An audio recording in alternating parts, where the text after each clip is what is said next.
All right. We should be live. What's up, y'all?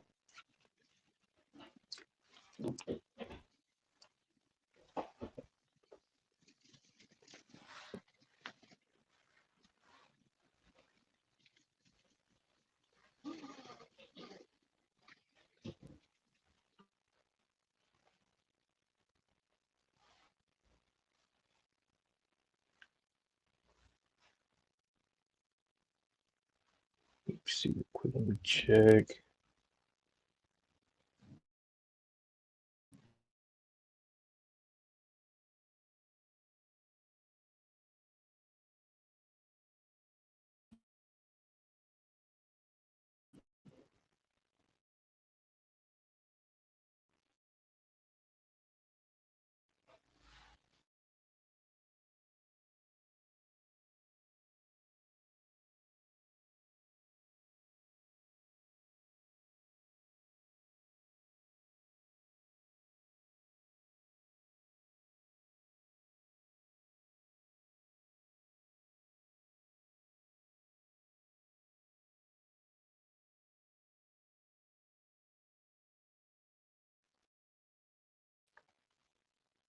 Make sure that's all good.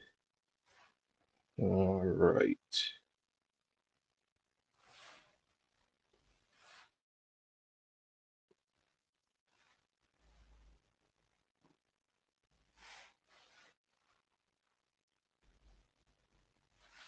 What's up, y'all? You having a good day so far?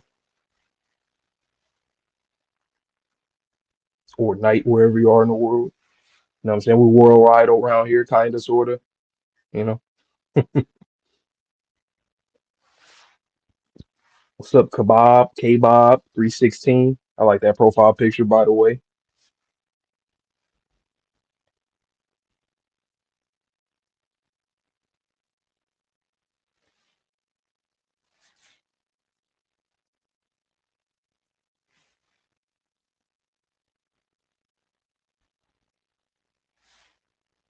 And someone, you was the first one here, first comment. I respect it. All right, it looks like everything is running really well so far, so I might just hop right into it. All right. Twitchy, everything good on the stream? As far as I know, yep. I might actually just listen in on the streams to save the screen from getting blared. Mm-hmm. Okay. Cool. All right. Let me open up that Shonen Jump app. You know what I'm saying? We do illegal things around here, or do we? No, I'm just playing. I ain't gonna admit that on camera. You know what I'm saying? But here we are with Undead Unluck, Volume 7, live read through, chapters 53 to 61. So you guys already know. I know Twitchy already had mentioned it during the his reaction. Go check out his reaction too if you haven't. We're doing a video format and a live stream format, so we're going to be um, both doing like alternate. We're going to be every week. We're both going to be switching. Um, so one of us will do a live stream for the chapter, then we both will discuss, after each chapter that we read, and then a full-on discussion for the volume itself. And then for the other half, we're just going to do our own video format in a solo way, so that you guys can pick and choose which experience you want. If you want to read with us, on live stream, or if you guys just want to do it on the video format, just see our reactions, then you can do that as well. So it was a pretty dope idea that we came up with, and we're going to keep doing it. We might get into some other series too one day, who knows? But that's going to be the format for now. But the anime was fire. You guys are one big, huge part of why, or the reason why we wanted to even jump into the manga. Obviously, the series itself, the content itself was really good. That made us jump into it.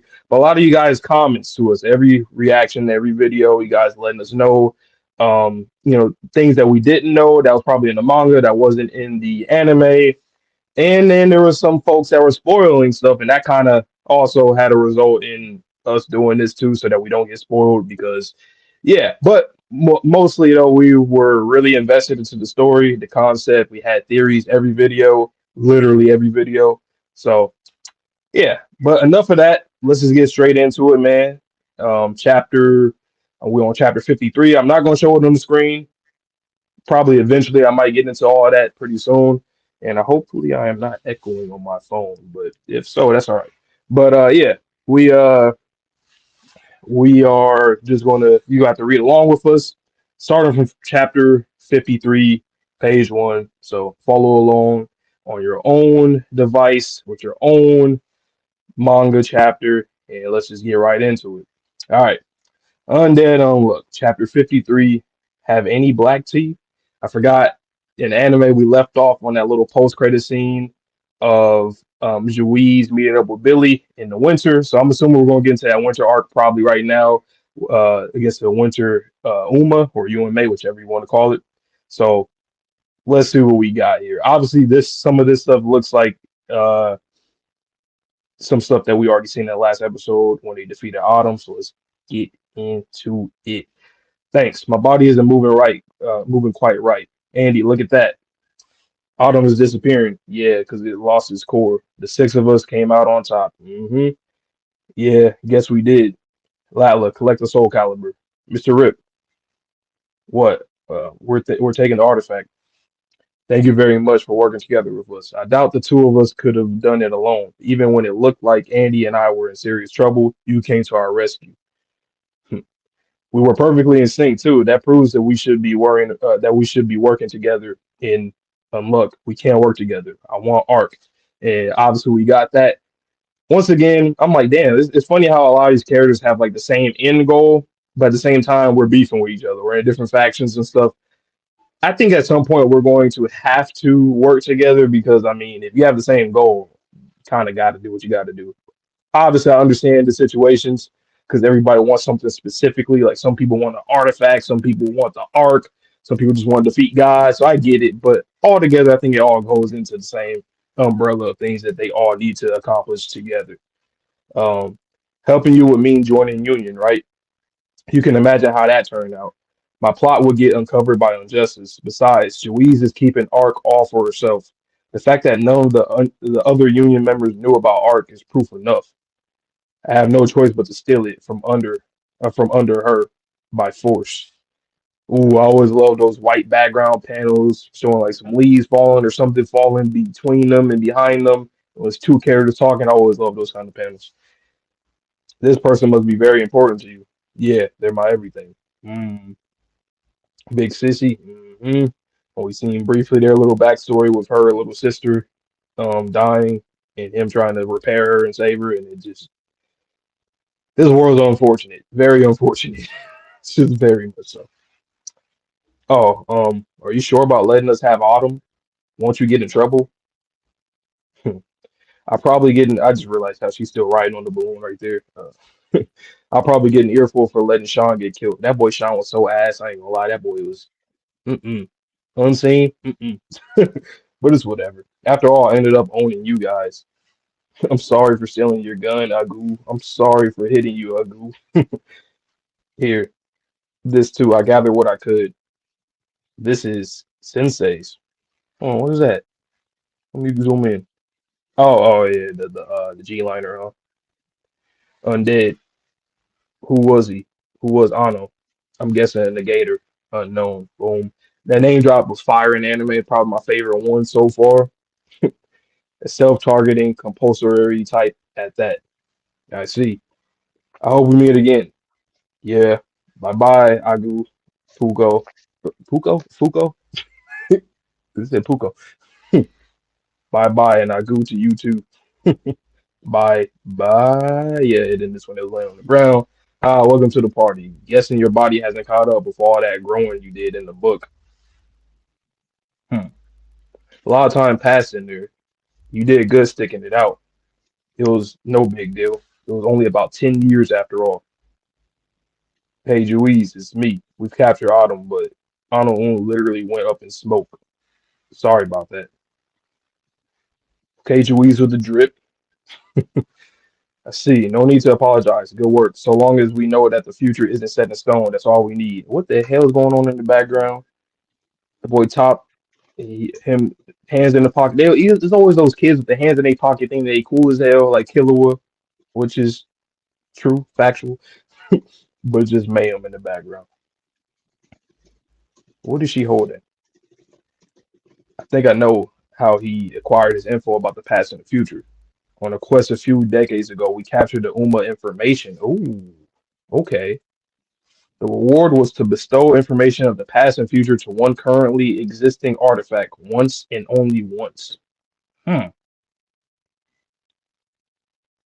Wow. Okay. I presume that artifact was the pen that Anu used.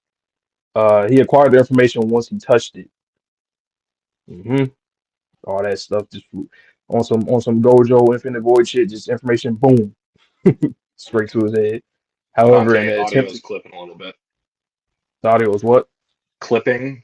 I don't know. You can maybe reposition your mic a little bit. Well, I'm using. Let's see. Um, hold on, because I'm using my it's coming from my earphones, so I don't know how to. Oh, okay. Let's Never see. mind. Is it like cutting out like a lot, a lot? No, it's just like every time you finish a statement, there's like static at the end of it. Okay. Let me think. Since I muted that. By the way, my bad though. The reason why I'm like, if you are commenting down below, if you are, the reason I'm not responding is because I'm on my whole other site reading the chapter. But once I'm finished, I'll go back and look. But let me see.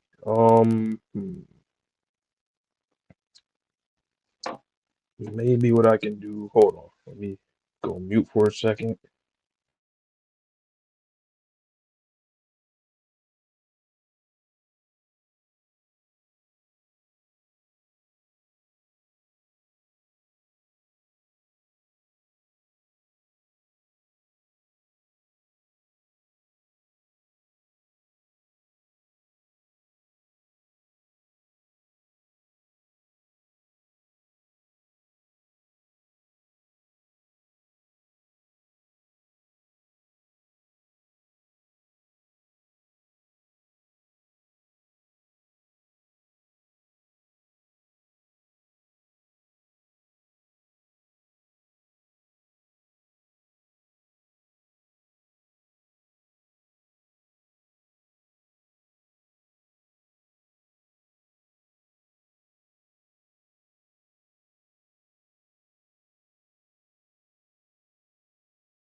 Okay, can you hear me?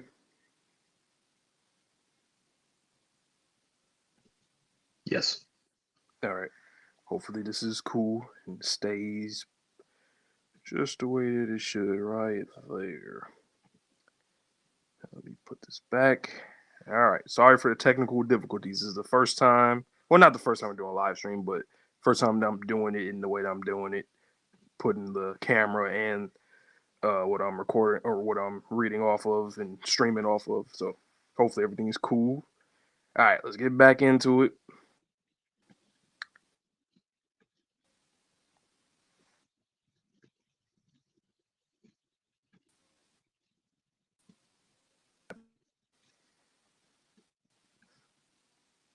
All right.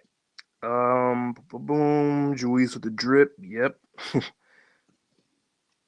Okay. The information. Boom. He acquired the information once he touched it. Okay. However, in an attempt to keep their fun alive, God intervened and turned him into unknown to try to keep the winning info locked away. Whoa. Okay. Huh. God, what are you doing, dog? Like, I guess he like no cheat codes, I guess. Like, because yeah. Bro's like, okay. Makes sense. Yeah, it does. But like, damn. Seems like something God would cook up. Yeah, something he would definitely cook up, right? But he didn't let God stop him. He wrestled his own ability and led us in the right direction. For his courage and attitude toward life, I pay him my most sincere respects. Okay. And you two did a fine job coming back alive, especially you, Fu. She sleep. Is Fuko asleep? Oh yeah, she's on top of me, passed out from exhaustion. Passed out from exhaustion on top of you. So what's the plan for us now? Yes, plan. Right. I want you two to head off to Taiwan. Okay. Hey man, we're going to a lot of countries in this series, and I rock with that a lot. There you'll find Summer. Okay. I believe we can overcome them if we concentrate our forces. Roger that. Shin, are you awake? Yes. Man. Andy and Fuko will be here soon. I'm leaving you in charge until Andy arrives. Huh? Where am I? Oh, where might you be off to? Me to visit a friend. So Billy. Okay. Hmm. Interesting how she or may. Okay. It's interesting that she still refers to him as a friend. I mean, I guess. I mean, whatever. It seems they've captured Autumn, but given the core to Union, they also let Sean die. Okay, who was this guy? He got some head stuff. Remind me of Nico a little bit. Okay, they're a tad out of line, don't you think? Their great ability shouldn't give them a free pass to. They provided us with info. Undead and Unluck have evolved, especially Unluck. Who the hell is that? They just crack through the sky and just okay. She possesses a power that can reach God. Correct? Okay, okay, I get, okay.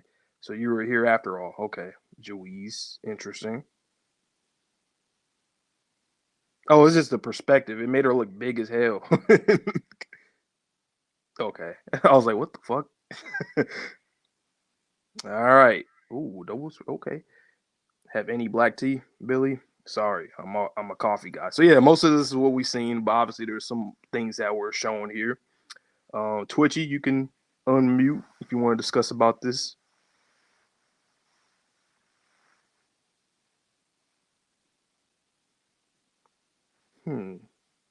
What does he have below him? Yeah, nothing too much with this one. It was relatively just the end cap of the anime. Paneling, like Vonte said, for the white background with the autumn leaves. Nice touch. And like what David Productions did with that in the anime. So God is annoying. Juice talking to Billy. I don't know who that guy is right there, but it reminded me of Nico with the head stuffs and his daughter, or at least who we think is his daughter, which seems like it.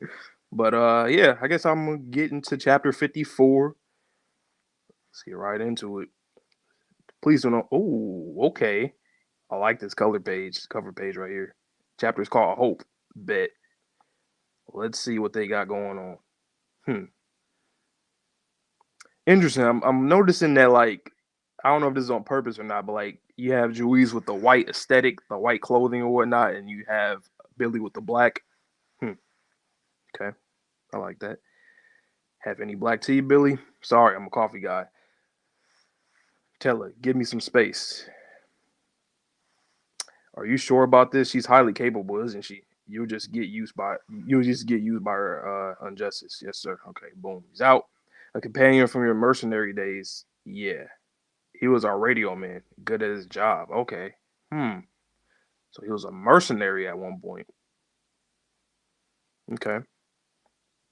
Makes sense. Makes sense. And I did say like it would be interesting if he was like I don't know, living for a while and he was back during like the old Western outlaw days with Andy back then. That would have been interesting because he got them spurs. He's a cowboy, you know. But anyway, he followed me without me even asking. He's the first member of Under. Okay, I see. How did you know I was here? Right. Well, this is where Winter is after all. Okay. And what the hell is that thing right there? That like is that like a mask? I see like fangs, hair. What is that? Oh, okay. I assume burn is effectively okay. That's burn. Okay, bet against Winter. Therefore, you could kill Winter anytime you like.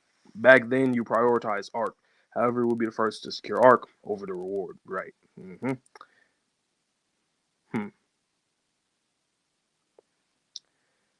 That made your next move clear. All you would need to do is keep watch here to ensure Winter is the last remaining Uma in our conquest of the 4 seasons.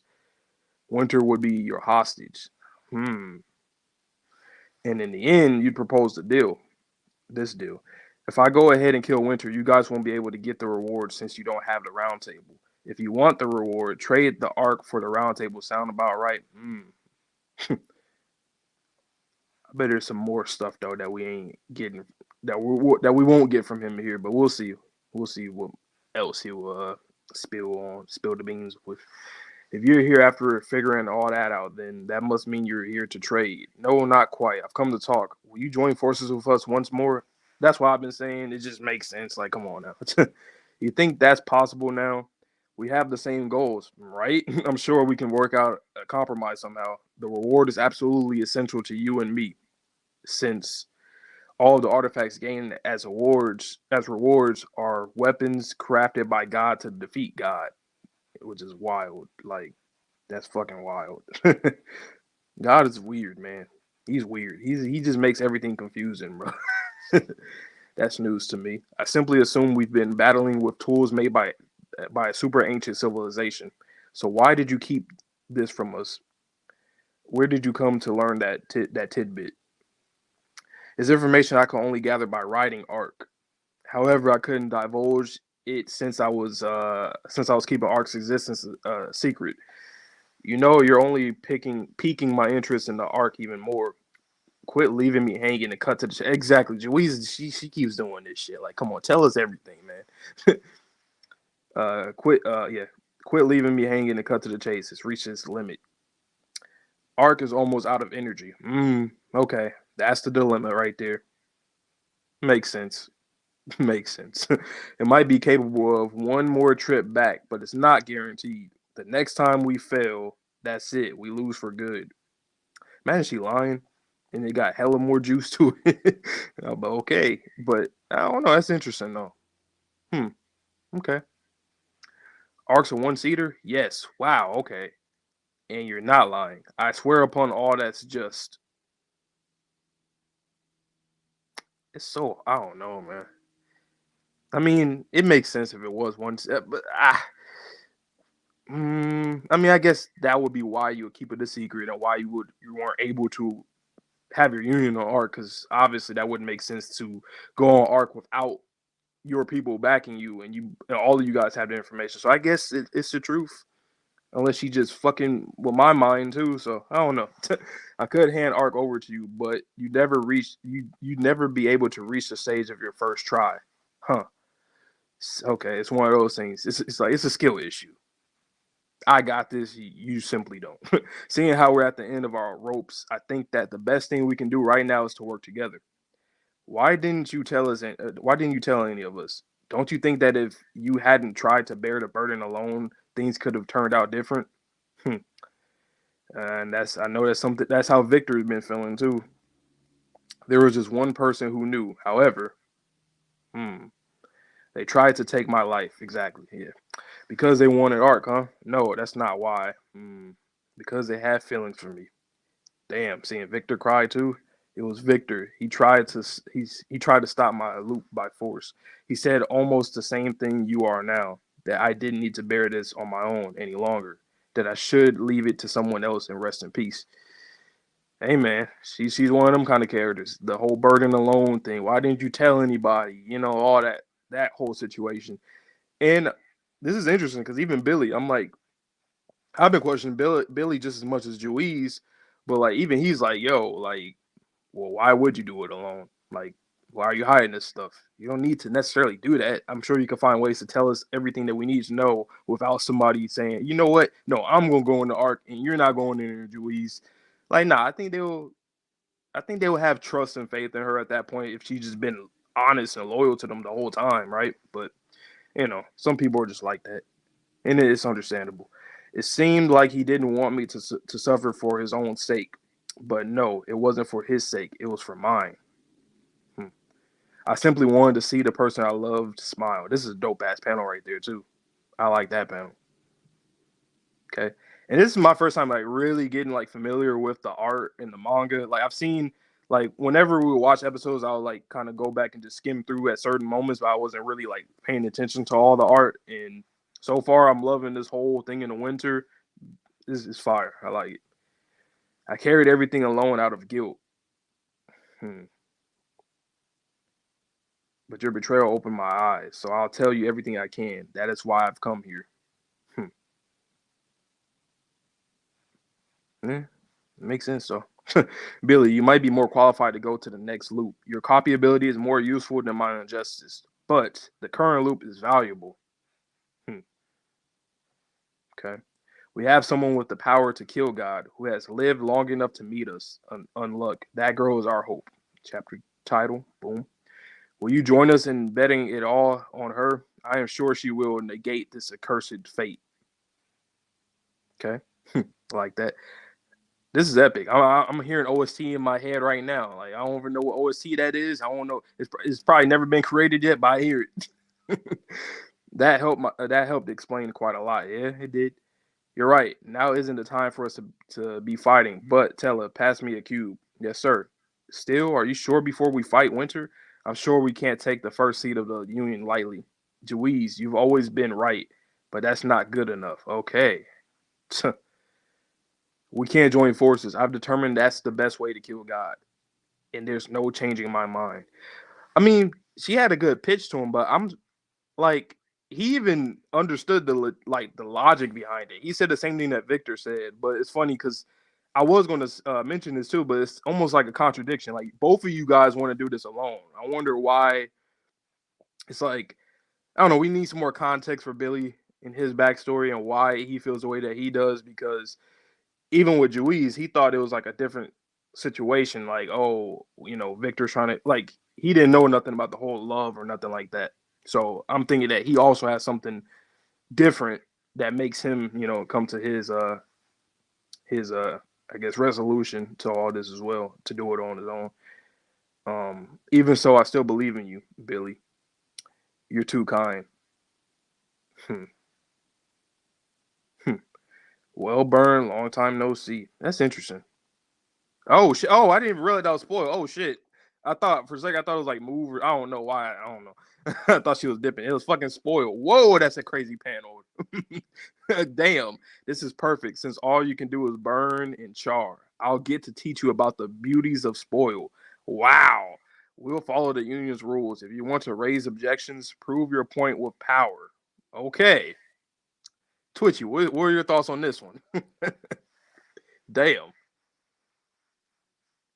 That is a dope ass panel though. Damn. Whoa. Burn look crazy here. He looks. So I am here. I'm just like 3 seconds behind, so whenever you come to bring me in, Oh, just okay. expect a few seconds. But Bet. yeah, this one was interesting in that it gave a limit to arc.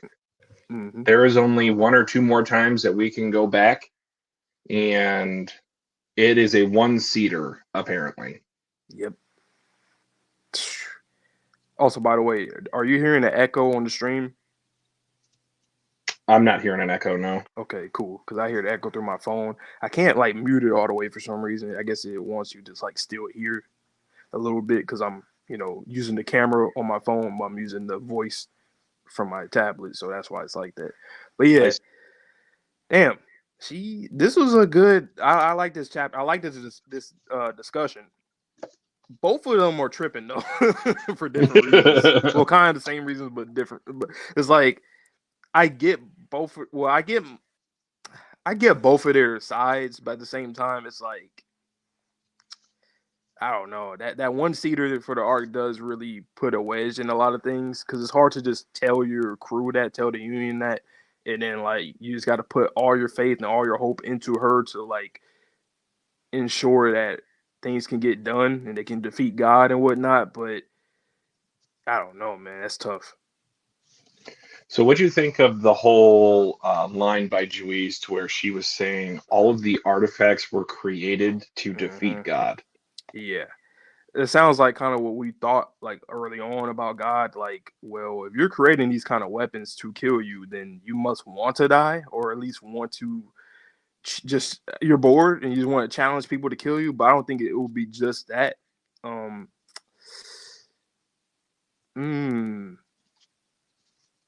mean, then you have the arc that literally protects you. Like all these things are created. The abilities that they have, being negators, right? And then the weapons, the artifacts, and all that. Like God must want to die. Like you're literally giving them the keys to defeating you. So I just don't know. It's weird. That's why I call Ano Un with the whole G liner thing like a cheat code. Like, okay, no cheating, no cheating. I'll give you things on my own, you know what I'm saying, volition. But yeah, no cheat codes. That's a little cheat. But, hey man, you're the one that created that. That's true. Unless and then there's one last final point that I wanted to discuss, and this might just be like 5-head, which I am prone to do, guys, so just bear with me. Jui says it might be capable of 1 more trip back. If we're in a loop, does that really make sense? If we're going back in time, that almost makes it seem like we're just going back in time, not necessarily to the next cycle, if that makes sense. 1 more loop. I mean, I guess it'll be a thing like if you were to loop there, once you loop, the shit would just like disappear, similarly to like a Uma when it gets defeated. I guess. But what you said, it would make sense, but I think it would just be that, like, oh, it would just disappear or whatever. Okay. And then her talking about, oh yeah, it don't got that much juice in it no more, man. I'm like, okay. Well, let's see. That's a fire. That's a fire double spread. That's crazy good. I like that. Spoil and burn. All right, I'm gonna jump into the next one. All right, I'm going back on mute. All right. Chapter 55 of Undead Unluck. Oh my god, look at that. Oh, they're fighting too, though. I mean, I don't know why I didn't expect that, but that's fire. That's fire. That's fire. Anyway, chapter 55, use your rules. Ooh, that's a dope title for that. And obviously it's literal. But anyway, you will be lending me a hand, Spoil. Billy is going to be using burn, so I will need you to keep burn in place. Is he crying? He like, yeah, I do not want to do this. I'm trying to be free.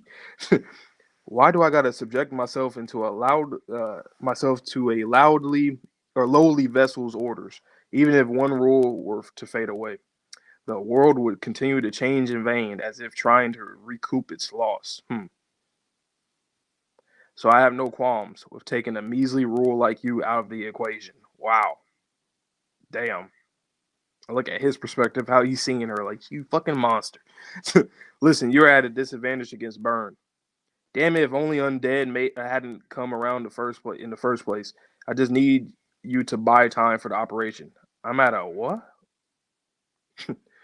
That's a load of bull. Oh my god. One thing that I will say so far about the art though, like, I mean, obviously you're using white, black, gray, but like, I really like that one panel can be very, like soft, like with the white around with the winter and whatnot, and then you have people like Burn and Spoil with the darker shading to them, the darker color black on them. It looks fire. I like how that looks. Easy on the eyes. You can see everything. So far, I'm rocking with the art.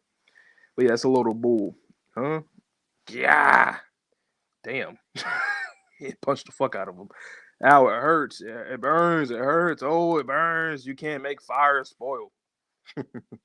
Tell us, stay put and don't get involved. Yes, sir. This betrayal is on my hands, so I'll handle this. There you go with the guns. Bow. Ooh, Julie's okay. She deflected those bullets from point blank range with a single sword. Her reflexes must be on another level. Yeah. As always, you're far too precise of a shot, Billy. I see those cakes. I mean, I didn't say nothing anyway. Let's continue. That's fire on the panel. I see that. Ooh, the slash right. Ooh, right back at you.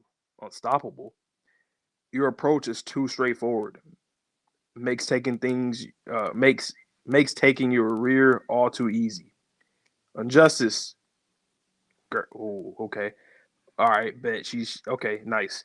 So Burn can be affected by injustice. Spoil is actually funny. I did not expect him to be like this kind of character at this point. But it makes sense though. Look at him. Yeah, Burn. If injustice is making you protect the lady, that means you feel indebted to Mr. Stubble over there, right? Right? Talk about being a pushover. Wow. I'm not gonna lie though. Spoil, he does kind of talk his shit. He's like, look at you. You get into control. It's because of you're indebted to old boy over there. Like me, I'm scared of her, but I ain't her pawn, even though you are, but he don't. Something wrong with him, all right? He remind me of Jogo from JJK. No, you're just paying back a favor. Cut the act, liar. You wouldn't go picking a fight with a concept type to pay back a favor or two. Concept. Then again, those damn concept types are always looking down on us phenomenon type Umas. They think they're hot stuff just because they're God's favorites. That's an interesting line. And I'm liking that the Umas are getting more like dialogue like this in general, because I wouldn't have wanted them to just be rules that we defeat or whatever. Like, we know that they have sentience as they keep on evolving, so this is dope to see. I like this a lot. And you're willing to get bossed around by these vessels over a favor, or is there some other reason? Are you being threatened like me? Yeah, this makes me think that this is gonna be like a Uma uprising arc later in this series. Like this dialogue between these two alone, mostly from Spoil side, I can see something like that happening, some kind of uprising. Because for one, they're like, oh, these guys are like God's favorites or whatever. They're gonna be, yeah, they're definitely gonna try to have a war against the Negators. And I think that would be a pretty fire arc. I ain't gonna lie. God, y'all hot. What in the hell are you? You know who you? Oh my! Oh, what is that panel? Whoa! What? What is Burn saying? Oh yeah, it says I want to meet them at least once. Meet whom? What the fuck is Burn doing? What are you doing, boy? Meet our maker.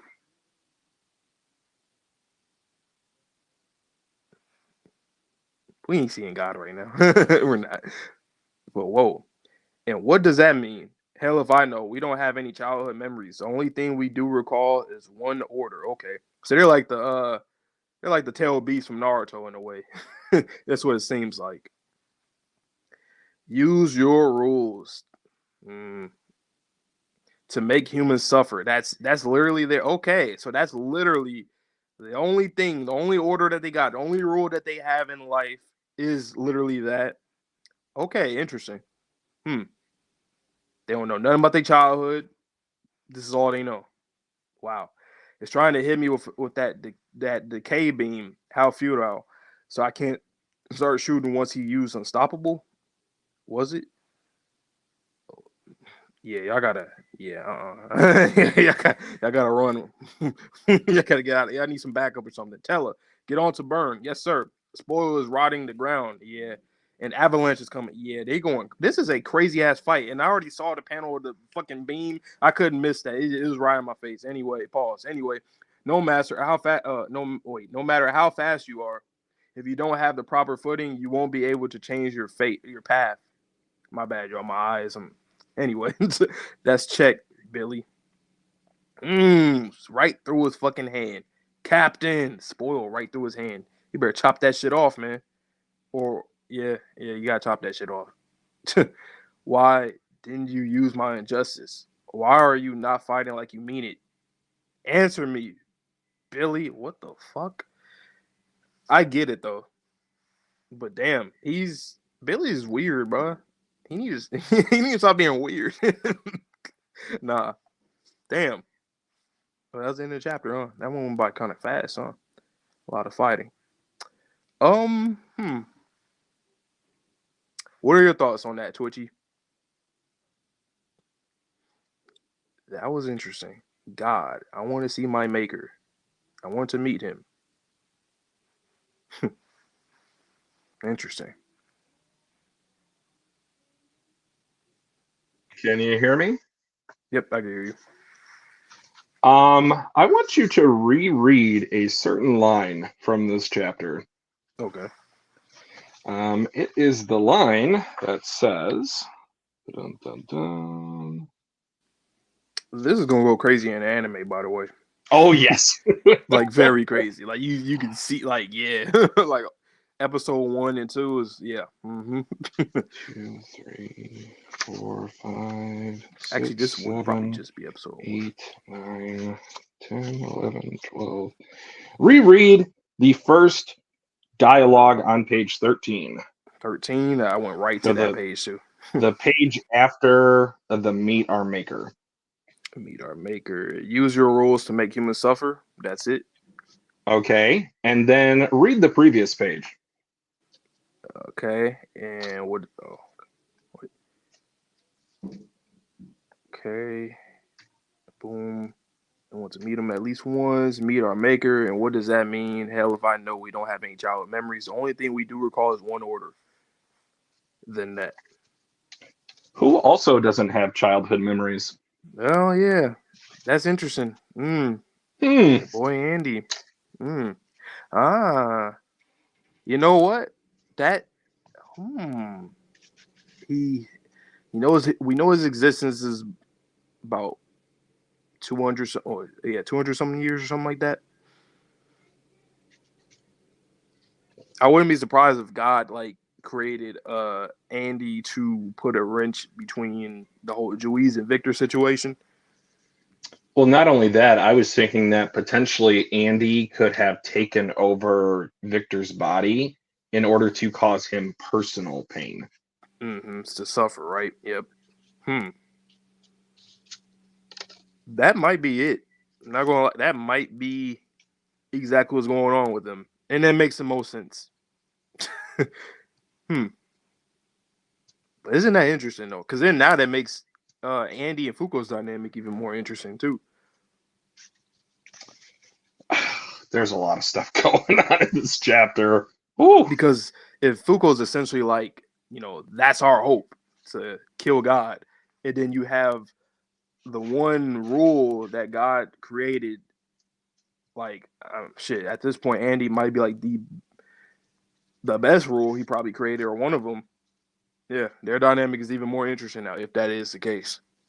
Well, especially with being the lover of the only person that is using Arc up until this point, and then also it is the reoccurring player every iteration because Victor would never die.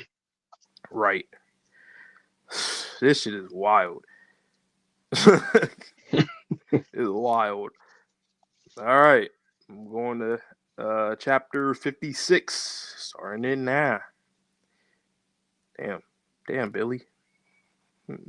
Let's see what you got going on. It's probably we're in the Genjutsu right now. Anyway. All right, chapter 56. Why aren't you using injustice? Why aren't you fighting like you mean it? I thought you betrayed us. Answer me, Billy. Yeah, I betrayed you. That was the idea from the very start. And the title's called Because You Believe. And I love the chapter titles in this because you actually get the dialogue, that specific line in the chapter. So, I mean, I know most manga kind of does that, but I feel Undead does it every chapter. So, I appreciate that. Ever since I met you. Okay, so we're seeing that one little glimpse of him at the grave. I've never noticed, I've never once trusted any of you. I like that panel too, though. That's cool. That's real cool. You guys are simply the ammo that I need. Wow. And look at him having fun. Like, bruh, you just faking that whole time? Nah, I think you genuinely is having fun. They were your homies. Stop playing. I need the ammo that I need to defeat God. Nothing more, nothing less. Oh, then that panel right there with Tatiana. Like, wow. Like, you don't mean that. Like, I already, like, from him being like with Nico, Juiz, Gina, whatnot, I'm like, you don't mean that. And then once you see Tatiana, I'm like, you damn sure don't mean that, man. You don't mean it. Nothing less. Come on now. Then there's Undead and Unluck. When they joined, I gained a full magazine. Wow. I appreciate those two. It's thanks to them that I was able to move forward. I forgot about that little moment. Crazy.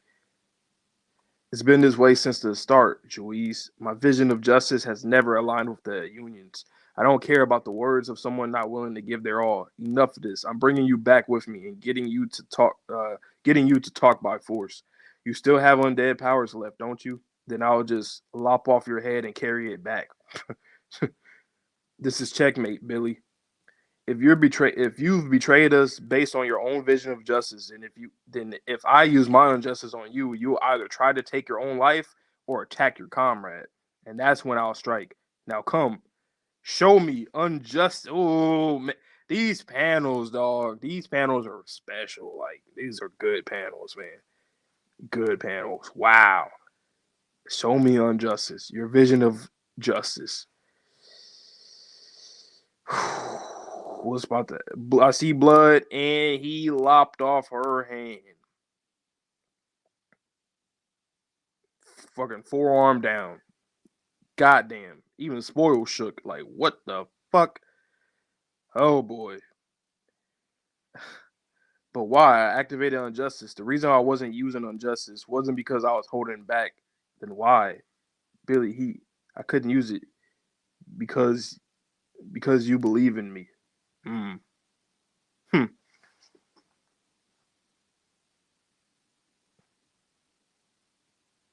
Yeah, Move gonna get her out of there because he about to shoot, and they are gone. Boom. Juiz. Stop the bleeding. If you wouldn't mind, Nico. Damn. Imagine you fall back to your damn HQ, your arm lopped off. Like, what the fuck happened? Okay, gotta fix it. Damn. Oh, let me look at that line. Because you believe in me. That power is really interesting. Her injustice is really interesting. You gotta be very careful. You have to be very careful. Very careful. And for Billy too, when he's using it as well, obviously. That power in general is what I'm saying. But gunshot wound. Don't tell me you went to go see Billy. Nico, not a word of this wound to anyone else. What kind of moron are you? You got your arm blown off and you're still covering for him? Under is our enemy. But Billy, he's OG, man. He OG. Captain, will your arm be all right? It'll be fine. Anyway, where's Unluck right now?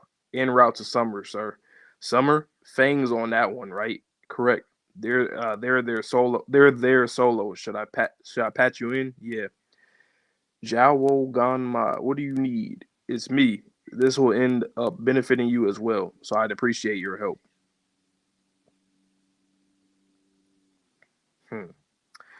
We're taking Unluck by any means necessary. Wow, look at that panel. Her arm still on the damn sword while still burning.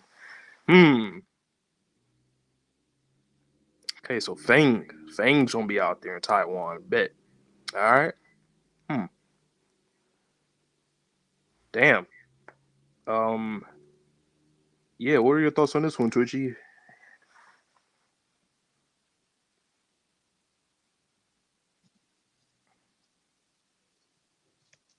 All right.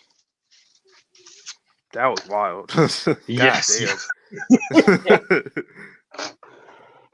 A couple of things on this particular chapter, like you mentioned, and I mentioned in my own reaction. Like, I always love it when characters have dialogue to where we are shown visuals that contradict exactly what they're saying, because the reader can interpret that. It's just like, you don't mean those words. Yep. And then it had that entire setup from the beginning of the chapter up until the point to where Juiz lost her arm because of the fact that he did not want to betray her. You're right. And then just a moment ago, I thought about the fact that, remember when Ano Un was listing off those arcs? It said the Kohei betrayal arc. Betrayal arc, yeah. Mm-hmm. It did not say Billy specifically.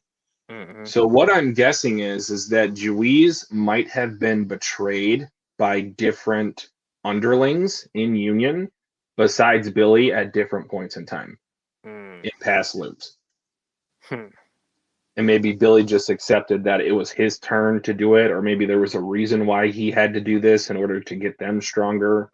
And then he said, okay, well, now we're going to get Unluck because now she's stronger based off of what happened with his decisions versus the Union. Right. These two characters right here, they're very interesting. Especially Juiz. Like, you can understand her perspective and what she's going through, the burden that she's going through. Like, yes, she chooses it, but at the same time, it's like some of these things are just, it's just the circumstances. She just has to. It's tough. That's why she will be resting in peace at one point, like she said. Like, that's what Victor was. He's trying to kill her. Which that will happen in some kind of capacity. She needs a break. A permanent one. And I'm not saying saying, oh yeah, you need to die. No, for real. Because there's a lot going on here. And her fucking ability is wild. Like, that can literally be it can mess you up. Like, it's your ability, but that can backfire on you. It was messing with my mind because like they both have access to injustice. So it's like a double negative. Like, what are the rules when someone uses it, someone doesn't use it? Right. Oh boy. All right, I'm gonna go into the next one. All right, that is the end of Winter. So now we're on to the next arc. Yep. All right. We are here on chapter 57. Okay, we don't got no title yet, bet. All right, what a mess. What am I going to do now? You stained my clothes. Pay up, kid. You're footing the cleaning bill. I'm the one with stains. Leave your money now. Young Shin, yep. Jinkai. Oh, and May or Mui. Okay, all right already. I don't know why this reminds me of Tenza from Hell's Paradise. I don't know. Like when he was younger, similar things going on. Badasses. Freaking hell. Money. Don't. I'll pick it up. This isn't the kind of stuff you should touch, May. Big brother. Oh, do we know that was his sister? Or is that just, I mean, we knew that she was, that's his assistant, but I didn't know the relation. You should stop doing this. It's too dangerous. I don't need clothes or food anymore. Don't worry. Your big brother is the strongest in the world. So on Wukong. Ooh, and then that panel. These panels are so nice, man. I really like these panels. I really like them. I wonder what stirred up that memory. All right, because it's summer now, huh?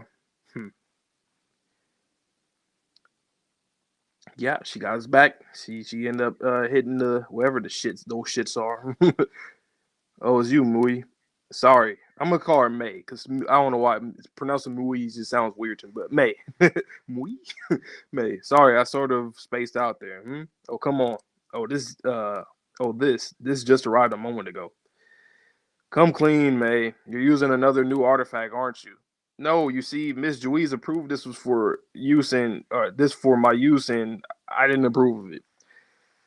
It's like I keep telling you, using too many artifacts will destroy your mind. Just how many do you have now? 7, 8, sir. God damn. Yeah, you gotta be careful. You really gotta be careful. We seen what some artifacts be doing to people. Yeah, chill out. And after I warned the boss repeatedly, next time I see her, I'm gonna no, no, you have it wrong, Master Shin. I simply wasn't willing to compromise. This quest is special to me. I've only ever been an onlooker before. Okay. I implore you, Miss Fuko, please look after Master Shin. Please. Okay. So we got all that stuff that we seen. I got to read it again. But this quest is open to everyone. I can finally stand by your side and protect you, Master Shin. I am ill-equipped without negator abilities of my own. At the very least, I wish to help you with the power of the artifacts. Nope. What? Penalty game time, and it's you know what. Oh no, anything but that. Question 1. Please stop, sir. May, what's the look you give me? The look of contempt. Question 2, and why is that? Because of your self-indulgent and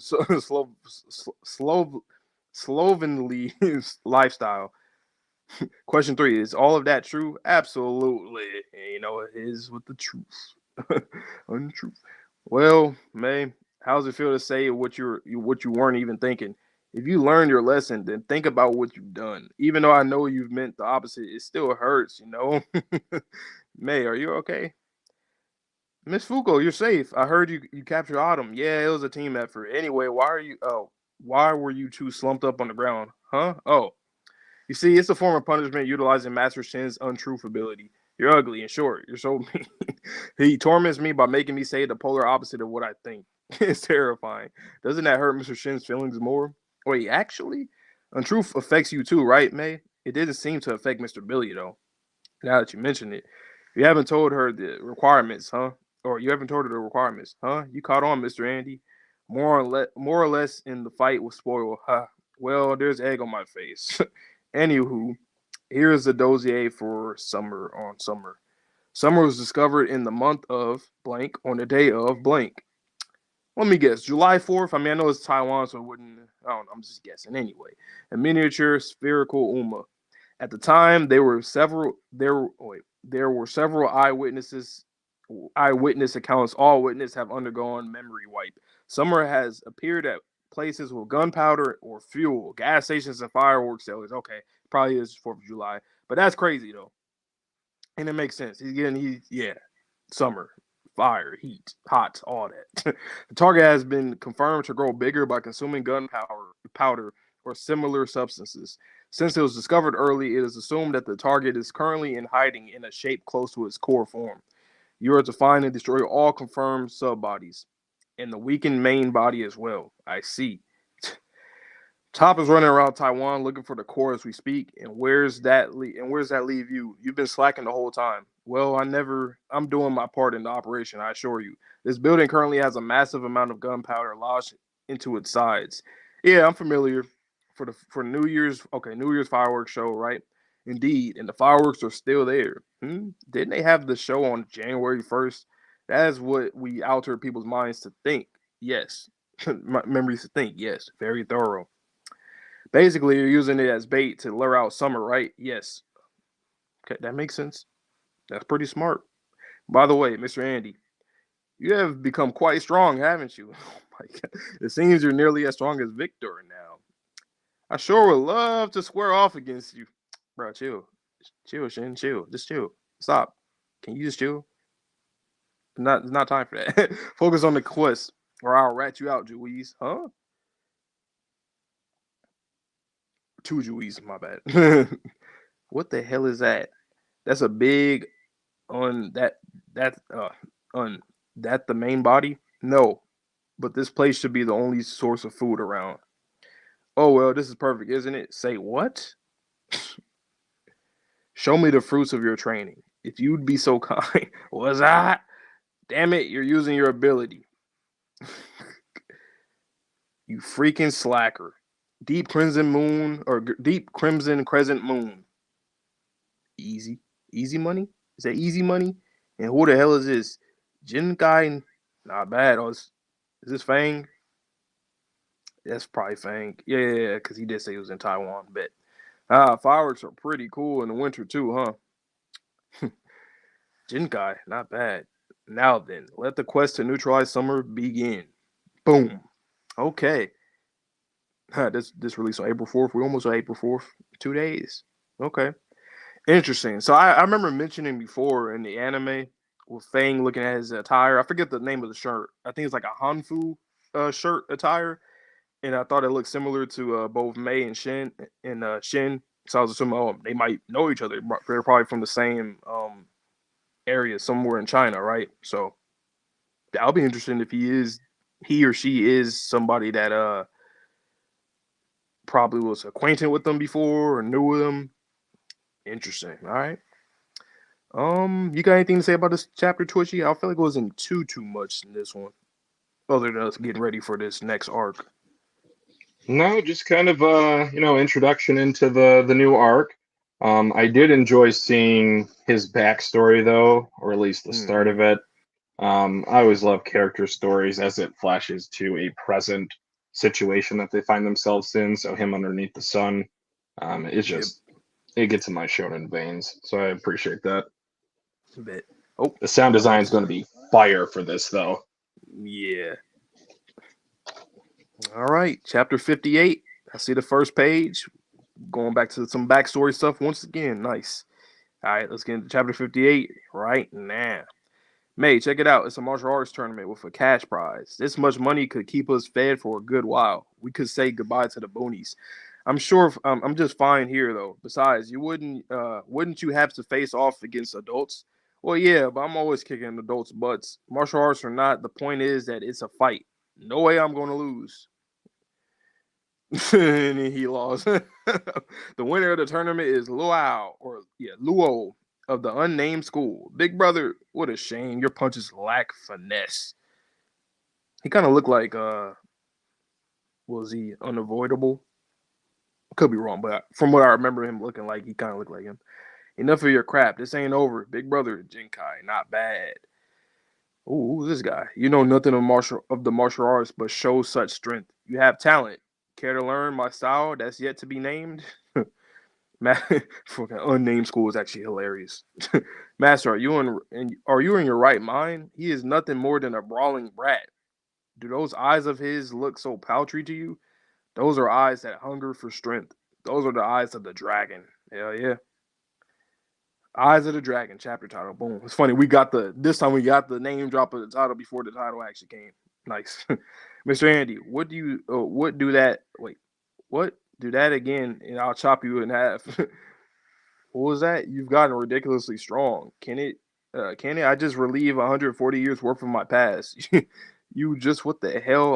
I wanted to try that too.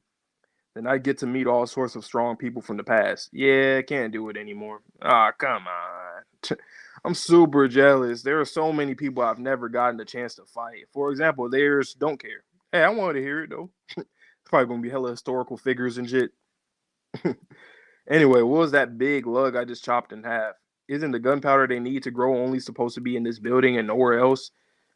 Mr. Andy is so cold towards me. Yes, that means someone must be bringing gunpowder to summer in hopes of making it grow. Eh? Here we are. Boom. You see who it was? Afraid not. And there you go. Came down clean as hell, too. On his own. Oh, this is going to be fire. Because they're talking about martial arts. We know Fang is a martial artist from what Rip had when he first introduced him. Oh, yeah, it's going to be fire. They're going to be throwing hands. I like it already.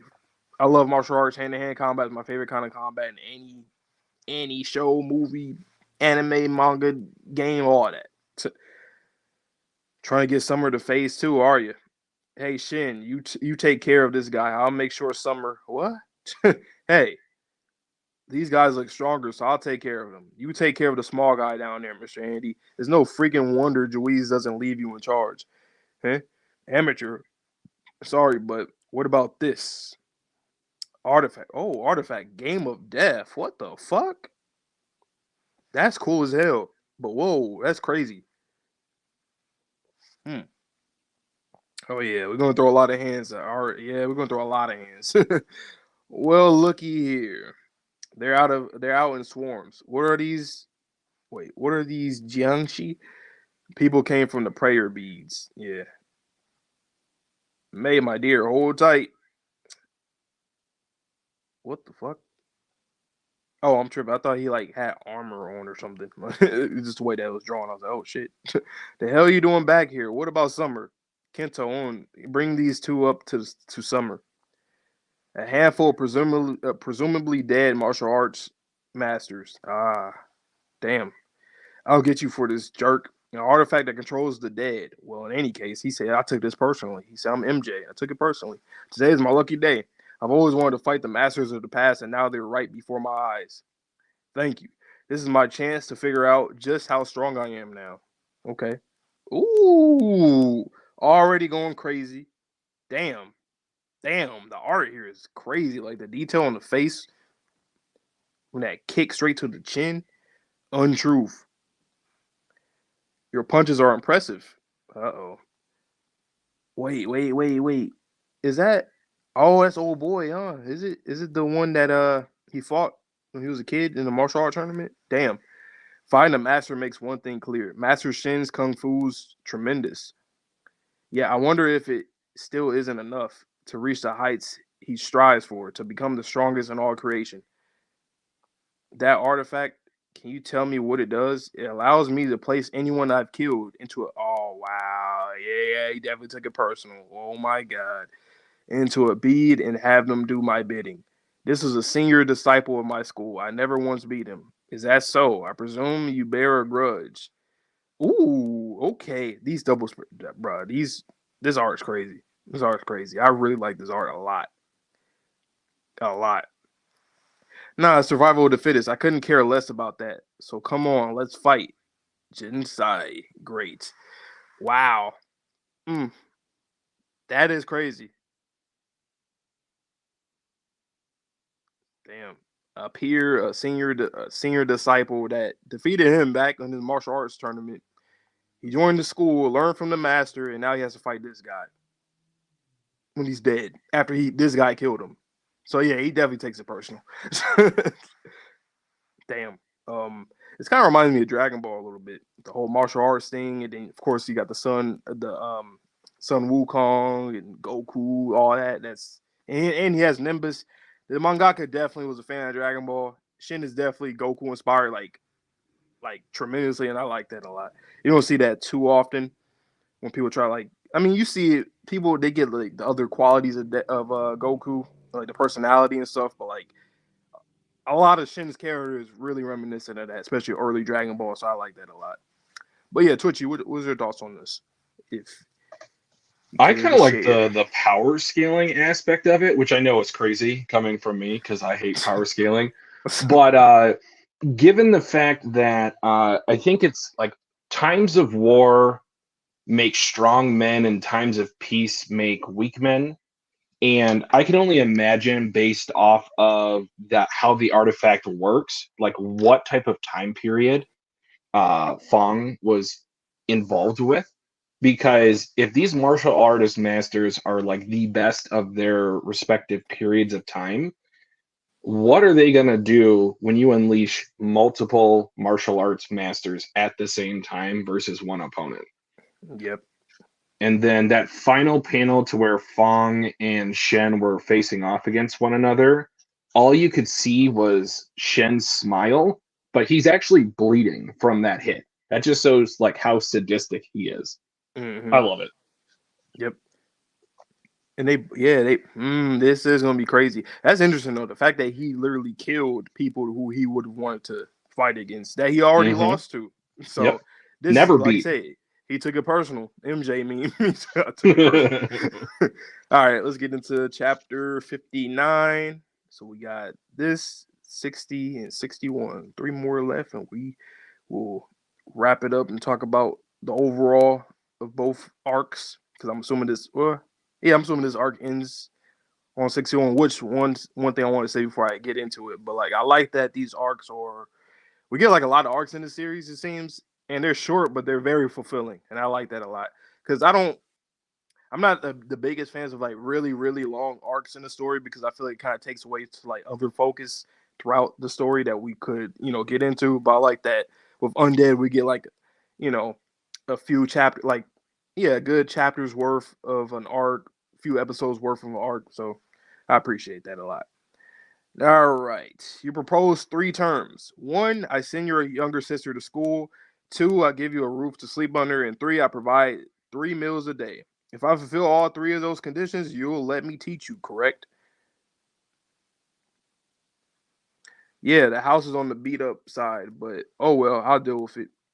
That boy is training. God damn, with the candles and shit. Just so you know, your sister's tuition is coming from my prize earnings. Yeah, I appreciate it, Luo.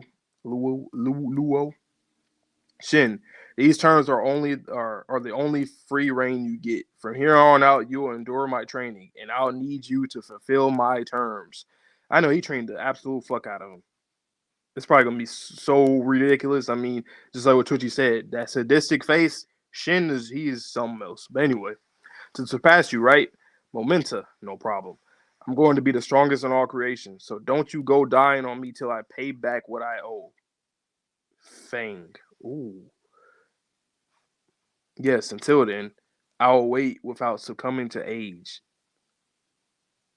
Huh. Untruth. Shin's ability, untruth, negates the truth behind the actions of whoever he looks at. Shin is constantly assessing which actions would prove beneficial to him if reversed. However, it isn't effective against fast-thinking opponents, according to Shin's observations. Okay, his punches are so fast he can't find an opening. The more they are boxing, they ain't throwing them hands. The more experienced his opponent, the faster they think, and the harder it is to gauge their timing. As such, the only ones who can penetrate untruth are people like Juiz, Nico, or Andy. Will they attack? So it's Fuko on the top. Will they attack a punch or with a weapon? That's Tatiana. Then it's Nico. Where will they strike? And then Andy, a right or a left? I like how they the mangaka laid that out. That's pretty cool. Cause we didn't even really need that. We kind of understand it along with the narrator was saying. Of like, okay, well, there's a few people that it don't work like that with, but I like that it did like a little hierarchy, a little power scaling there. In other words, seasoned veterans. Hey, your style is an awful lot. It's an awful lot like someone's I know. Someone's I know. I've been looking for him for a long time. You're too young to be him, but given your fighting style, there has to be a correlation. If you know something, or if you know something, out with it. Untruth. That boy is. They both were tapped. They both were just smiling and shit. That's some Jin Zhao stepping. All I did was reverse his roundhouse kick too. He's gone. No, Master Shin. This guy is crazy. From above. Ooh. God damn. That's crazy. He's coming in with wow. Man's face still caved in. Yeah, damn. Shielded himself with the corpse. That part of your fighting style mimics his too. I guess looking and sounding like this, it's no wonder you're fooled. Oh, he punched right through him though. He said, I'll do it. I gotta do what I gotta do. In that case, maybe this move. Oh shit. Will jog your memory. Master Shin, dodge it. Hakai Zanko. 8 cycle mountain strike. Oh my wow. We seen him do that against Victor. Whoa, wait a minute. So when Rip said that Fang used that artifact to essentially to de-age Rip when he was about to die that first time when we fought against him, I remember saying like it would be interesting if Fang is actually really old and obviously he used the artifact to de-age himself. Because if that's his master, all right, let me keep reading. That would be wild. Very wild. Anyway, May, what happened? Why are you bruised? You're lying. This bruise is from a fight. Who did it? The kid, or I fell. She said, my bad. I skipped it. She said I fell, but she was lying. Who did it? The kids at school? Hey, Lou, aren't schools supposed to be free of dummies? This wasn't part of the deal. Listen, there's bad apples no matter where. Then what's the point of sending her there? My friend was getting bullied. They were yanking her hair and stuff, and I wanted to help her, but I was afraid. But then I thought if it were you, big brother, you save her like you saved me. I tried copying what I see you do, but they were boys. I couldn't beat them. Then the teacher came and broke up the fight. Oh, then the fight's not over yet, is it? You won't beat them in the fist fight. Take that kitchen knife there and kill them. God damn. Now's no time for jokes, old man. May, come with me. Wait. The Tetsuzanko? Yep, it's the basic version of the old man's special move. You don't need any special training for this technique. You just gotta have a stiff back. If someone like you who doesn't regularly train throws a punch, you'll just end up getting hurt. Focusing strength into your back is hard, but if you learn how to do it, then it'll be enough to deal with any dumb kid picking a fight. Is this really okay? You said you'd never teach me this kind of stuff. That was the plan. In fact, it still is. But since I'm a dummy, I can't go to school with you. I can't always be there by your side, you know. I feel like that's some foreshadowing right there. She's gonna be alone at one point, and I can see it. But if you learn this move, it'll be like I'm right there with you. That way, you will have nothing to fear, right? And that's foreshadowing for this fool's death. He ain't dying here though, but I don't know. That's foreshadowing for both of them. Look, big brother, I did a Tetsuzanko. God damn. You're kidding me. But Shin and Mei are siblings. You can't seriously be planning to make them kill each other, sir. Oh, shit. Wow, yeah, this guy is ridiculous. So there were 2 dragons all along, eh? Damn. Okay. Yeah, master tripping. Sensei's tripping. Now then, it's time you repay me for raising you. Yeah, obviously I knew it was gonna be him. You know, all I need to see was the move. When I seen the move, I said, "Oh yeah, confirmation right there." So, have you surpassed me? My favorite pupil, Shin Fang. That's a dope reveal right there. I like that. Twitchy, what are your thoughts on this? I gotta see your reaction to this part too. Damn. Shit, man. That's All right, crazy. I am here. Vonte, I thought wild. that was Fong when he initially said in the flashback, or my teacher, Fong, because I didn't think that there would be 2 people with that name. Oh, I see what you. Okay, I did not peep that actually. Not that early. Yeah, so That's it was crazy. like the chapter where he was looking at him, and I just saw the smile, and then we saw in the previous chapter, Fong was just smiling underneath the hood. Mm-hmm. Damn. So I guess now we do know for sure that with that artifact he de-aged. He pretty Most much likely, yes. because he was old as hell. So yeah, it makes sense for him. This guy is crazy though. He literally kills his disciples and put them into those prayer beads. Why do you think it's called the unnamed school? Because you can't call it Master Killing Pupil School. Yeah, exactly. But damn though, it's like I don't think I've seen that concept before.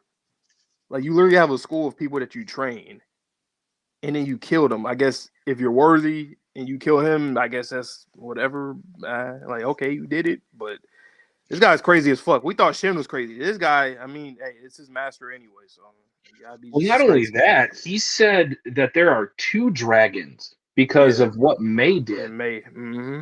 So Lu tried to stop him and got put on his wrist bracelet as a result. It's like, that's insane. So are they related? Who? Mei and Shin. I think so because, well, I kind of went back and forth because she said that he saved her, but she also calls him Big Brother. So I don't know. I could go either way with that. Yeah, and then in the present day, she calls him Sir. So yes, but maybe it was one of those things he did just save her. But that's interesting though that both of them would be the dragon. Yeah. I like that though. These dynamics, man, these character dynamics in the series is probably one of the best aspects, I would say. There's so many different dynamics with like 2 characters, it's ridiculous. You have them, Fuko, Andy, you got Juiz and Victor. You even have Juiz, Billy, Tatiana. It's a lot of dynamics, and I like that. Yeah, the pairings are fantastic just because of the interpersonal relationships and we get. So yeah. Mm-hmm. Hey, season 2 gonna start off real good, man. Like I was just thinking about, like, these are like the first like 4 episodes, something like that. Yeah, they were doing like 3 or 4 chapters an episode, so Oh, okay. So it might be 2, even 3. less. Yeah. Damn. All right. We'll get into the second to last chapter. Chapter 60. All right. Master Shin, why do you wish to be the strongest in all creation? I want to know that too. The chapter's called Truth. Okay. Well, I guess I can tell you, my dear May. There's an old man I want to kill, my teacher. He's responsible for my little sister. Okay, my little sister's death. Okay. Okay. That's all I gotta say is okay. Fang. So this person must be Master Shin's teacher, but it seems you finally caught on, my foolish pupil. Your face, you're supposed to be an old man. I had my youth restored to become even stronger. God damn. Yeah. Hey, now what's wrong? That flip flop trick. Oh yeah, I'm already predicting this, but obviously May's going to come in. We're going to get scared for her life because if his little sister died, then obviously we're going to get the same feeling with her. Like, oh no, he might kill another. Nope, it's not going to happen. She's going to do the move, and we know she's strong as shit, so she's going to give him a lethal blow. He's probably going to have to back out of this fight. I can see that happening, or Shin will just end up getting the final blow, something along the lines of that. But let's see. Anyway, hey, now what's wrong? That flip flop trick you were doing wasn't half bad. Why aren't you using it? Untruth is an ability that only activates on targets Shin is fond of. Yeah, damn, I didn't even. Obviously, that makes sense. But I didn't even think about that. He is literally the complete opposite. He is not fond of Fang at all. That flip flop trick, that's your negator ability, right?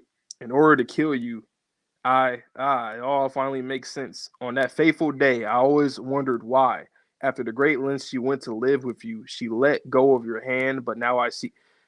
Oh, and then that's the little shot of the cliff thing. We've seen somebody falling from the cliff, and Shan was trying to. But wait, is she like is May like a, like the Nico fixer up or something like that?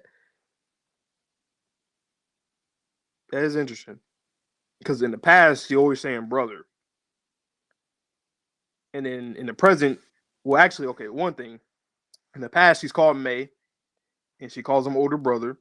And in the present day, her name is Mui, and she calls him sir. So, sounds like some Donald situation. If you guys know Invincible, go watch Invincible. Go watch our reactions, by the way. You know what I'm saying? Anyway, let me continue. I'm gonna keep going. Your sister didn't let go of your hand. You made her let go. You killed your sister with those eyes of yours. So that is the truth of the matter. And the fact that he even just said the truth of them. Stop it. Hey, he gotta go. Fang gotta go. I mean, he's a dope villain though. He's really dope. He is this. Oh my god, this guy is crazy. There go Mui. I'm just gonna call her May too. No, I'm just gonna keep calling her May. Anyway, yes. And so, my battery for my camera. That's all right, because I'm still here on the tablet. It's all good. Get away from Master Shin. Ooh. He's just smiling. This girl looks an awful lot like May. Is she your substitute sister? Mui, stop. Leave her out of this. I see. She's Mui. Is she? You. Wait, stop. Become stronger whenever faced with despair. Come, Kokuto. Your parents' death. Your sister's death. Stop this. The despair of death makes you stronger. So how much stronger will this girl's death make you? This reminds me of like Kenpachi versus Unohana, like in terms of like just the crazy shit that they have to do to fulfill their warrior spirit for them to fight. Shin wants to become you know, the strongest in all of creation and whatnot. And then his master is somebody that he just wants to fight. He wants Shin to become the strongest that he can. So this is crazy. Like, this dynamic is insane. It reminds me of the Kenpachi and Unohana situation. It really does. Kenpachi holding back, you know, and then Unohana with the whole healing thing. Like, it's crazy, man. This is crazy. Wow. All right. Ooh, okay. First one down. Okay, we'll go back to Andy and Fuko. Look, so close. This one is the core. Shin, Andy, he's got Mui. Andy, yes, you're undead, the one who killed Unrepair, right? You have my gratitude by killing Unrepair. You allowed me to gain the time control artifact under the condition that I restore him. Reverting him 15 years made me grow 150 years younger. Damn, so he was already just old as shit already. So I guess people can just live that long. I guess. I mean, okay. Unless he used it before and then he got. Well, I don't know. But 150 years. Wait, how old were you? I don't give a damn about any of that. What's your goal? Why are you butting in on the quest? Why kill the strong in their growth phase? His fully developed form is what interests me. Screw that. If we can't clear this thing, then Ragnarok's right on the way. This ain't no time to be fooling around. Ragnarok, a battle of God, eh? That sounds amusing as well. You freaking combat junkie. Yeah, he literally is a combat junkie. Like crazy. Like we thought Shin was. This man is, yeah, he's a level above that. What are you doing with Mui? Give her back. Oh, her? She's bait. So that my foolish pupil will get even stronger. That is fucking crazy. The last time it happened was when he lost his sister before his very eyes. I saw strength intense enough to strike fear in my heart. That is so crazy. The fact that he killed his sister, though. Just think about when he first met him, and like the whole the three conditions thing about like her going to school, feeding them, having a roof, and then he's telling Shin like, yeah, you know, I'm gonna have my part. I'm gonna do my part of it, and you're gonna do everything that I need you to do. And then he ends up killing her. Shit's fucking crazy. Or getting her to her death because she was falling. That shit's crazy. And he's putting it on Shin too. It's too much. It's too much, man. I'll recreate that moment and overcome that strength. All for that, I will be the strongest in all creation. I will raise and kill both Shin and Summer. So you needn't worry about the quest. No one will get in the way of my conquest. Oh shit. Okay. Andy. Wait, what the? Okay, he blocks him. Pathetic 10 twist. Vortex fist. Ooh. Oh my god. God damn. You gotta be a fool to think you can beat our buddy to hell and leave without us putting up a fight. We're coming for you. Jinsai, not bad. Oh my god. Twitchy, what you gotta say about this motherfucker right here, man? This guy is crazy, bro. He is tapped. He is he need to go. He gotta go, man. He gotta go.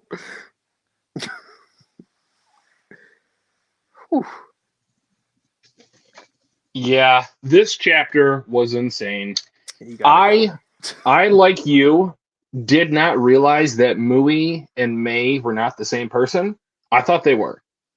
And then when he said at the beginning of the chapter, like, you killed my sister, it all just kind of connected at light speed. I was just like, oh my god, Mui might be like the replacement, even before he literally said the replacement sister in this chapter. But another thing that I don't know if you noticed is that Fang has a nimbus of himself. I did see that. Now, you're more so of a Dragon Ball fan, or you've at least experienced the series, where I haven't. Are there multiple, like, Nimbus? No? There's only one. And I think, I forget, but I think to ride the Nimbus, you have to be, like, pure good and such like that. So it's kind of funny how this man ain't close to that shit. if that's like a actual, legend and myth, if that's like a thing, and then in this series it's like flipped on his head, or it's like, oh, you don't need to have that as a I condition. think you're That's right, because Shen's Nimbus is white, his is black like a storm cloud. Mm-hmm. So that could be like pure hatred or pure evil. This guy is crazy. He gotta go. He gotta go. And then something else I noticed was the conversation to where Fong was explaining how he got younger. Mm-hmm. Rip got that time artifact from the black market yacht. Mm-hmm. So when they were going there, one of the conditions for Juiz was to get the negator and then also obtain the artifacts. Right. So he essentially bargained and said, I would be willing to get 150 years younger to use that on you as long as I get to keep it. Mm-hmm. Which is wild that he was older. He's old as hell. Oh, I know. How? Okay, that's interesting. So we know people can live very, very long. Well, it's either that or Rip did say that the goal of Fong was to collect all the artifacts. Mm-hmm. So he obviously had the bracelet. He's got this like dark nimbus cloud. He's got what else? The time spear now. So he's got a few of them. And what does that affect, or how does that affect the mind? Like Shen was telling Mui earlier. Right. So right. that's just a snowball effect. That is interesting because him and Mui, they both wanted them artifacts. But for different reasons. Exactly. That's interesting. This kind of also reminded me of Dragon Ball from the first arc of Dragon Ball Z. It's very similar stuff. Goku or his brother comes to Earth and he's telling him, oh yeah, you're a Saiyan and your job is to conquer Earth or destroy Earth and whatnot. And obviously he didn't do that. And that was years ago when he first came as a baby. Things happened where he didn't go down that route. And literally he ends up taking Goku's son Gohan. This reminds me of here with Fang taking May. And very similar stuff. We know, and then Gohan was always really strong as a kid, and we know that May is very strong as well. And then you have Shin, and he got him with his power pole. Goku has a power pole. Like, I like this. This is nostalgic to me in a way. All right, and then I just want to give a quick shout out to the chat. We don't have our boy Sherm here moderating, so I'm just going to kind of glaze over and just welcome everyone. So, someone, Texas Yellow, Kebab 316, John Sherrod. We got who else? Clep 39. Welcome. You're new to the channel. And then Hart showed up for a little bit, and then Rastel. He's been subscribed to us for a little bit. So welcome everyone. Thank you. Welcome, guys. Once again, the reason why I haven't been looking at the chat because I'm on a whole nother website on Shonen Jump right now, so my bad. But we're almost done. We got one more chapter left, and then I'll go back, look at the chat it up with you guys in Twitchy, and discuss the chapters, and we'll be done. So, chapter 61, the final chapter of volume 7. Let's get into it right about now. All right. You raise the strong and kill them just to test your strength. Even if it means my life, your strength must be negated, Fang. And this title is called Interest. Okay. That's interesting. I wonder if it has to do with Shin, because his ability, if he's like fond of you, interest. I don't know. Maybe he's trying to do like a trick with his ability. But quite an amusing move. I've been around for 170 years, but that combat technique is new to me. Old ass motherfucker. Let's have ourselves a bout. That shot was meant to kill you. Miss Fuko, Mr. Andy. Please run. Not even Master Shin could defeat him. He's a martial arts master. No matter how strong you've become, neither of you will. It's okay. Just hold on, May. May. Wait. May's right. This guy's strong. We can't just ignore him and save May. We've got to beat him first. Let's see what y'all can do, because he's crazy. Gonna need your help, Fuko. On it. If this guy's another member of Under, he's a negator, no doubt. First, I need to find out his ability. And I forgot all about that. Like, the fact, Like, I'm just looking at his martial arts. I'm looking at the artifacts.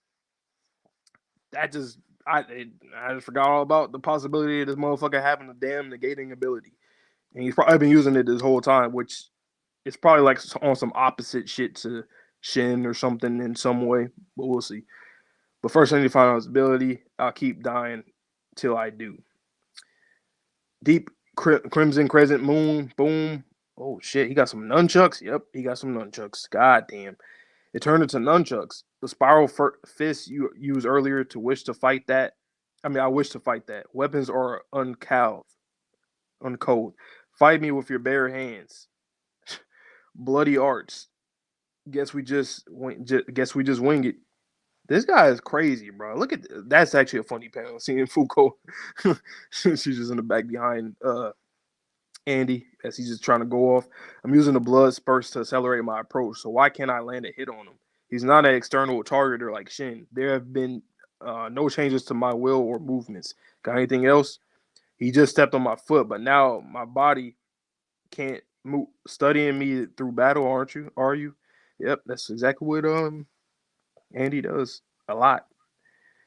These are tactics born of you being undead, but I see it as mere arrogance. Oh my, what the fuck? What? He cracked, damn. Andy, your shoulders. Perhaps I should do some studying myself on the rules of your undead regeneration. You only negate things directly linked to death.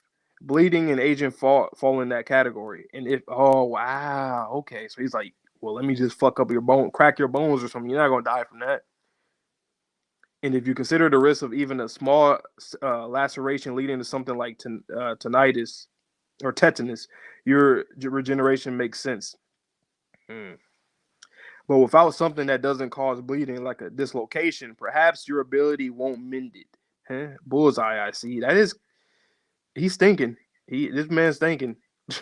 Vortex shot. I figured you out. Parry the attack accordingly, and it's just a regular kick. Wait, this isn't. No, it can't be. This isn't a negator ability. Koboku. His strength is pure technique. Pure technique. Oh, you withstood it. Pure technique. No negating ability. Just pure technique. Yeah. I mean, yeah. Is it? I feel like this is one of those things. Once again, though, I forgot when it was when Billy first betrayed him, where it was like, okay, Andy, I thought you would have. I forgot exactly what it was, but I remember me and Twitchy was talking about it. Like, okay, I thought you would have peeped that, but I guess us, the audience, we peeped it before. Whatever, but yeah, similar situation there. My strike was meant to hit the girl on your back as well, but you use your regeneration to contain the damage internally. Still, it's such a shame. If you took your pluck and talent and added martial arts to that, you'd be even closer to being the strongest around. Care to learn right now? My Shin Hakyoku style? Hell no. I ain't got no interest in being the strongest around. He said, bro, really? Trash. Get out of here. Just a coward then. Zesho Ho hot lashing step cannon. God, he punched right through him. So are you just like Shin in that trivial nonsense takes you off the path of being the strongest? Then allow me to give you a motive. Allow me to give you, who says that? I would never tell somebody. Allow me to give you a motive. I will now take unluck. Well, yeah, that's the motive. But yeah, anyway, she started running and kill her. And just as when I killed Shin's sister, you will learn that your negligence into hatred that you will turn your negligence into hatred. Sorry, camera. For me, and seek to be the strongest and die by my hands.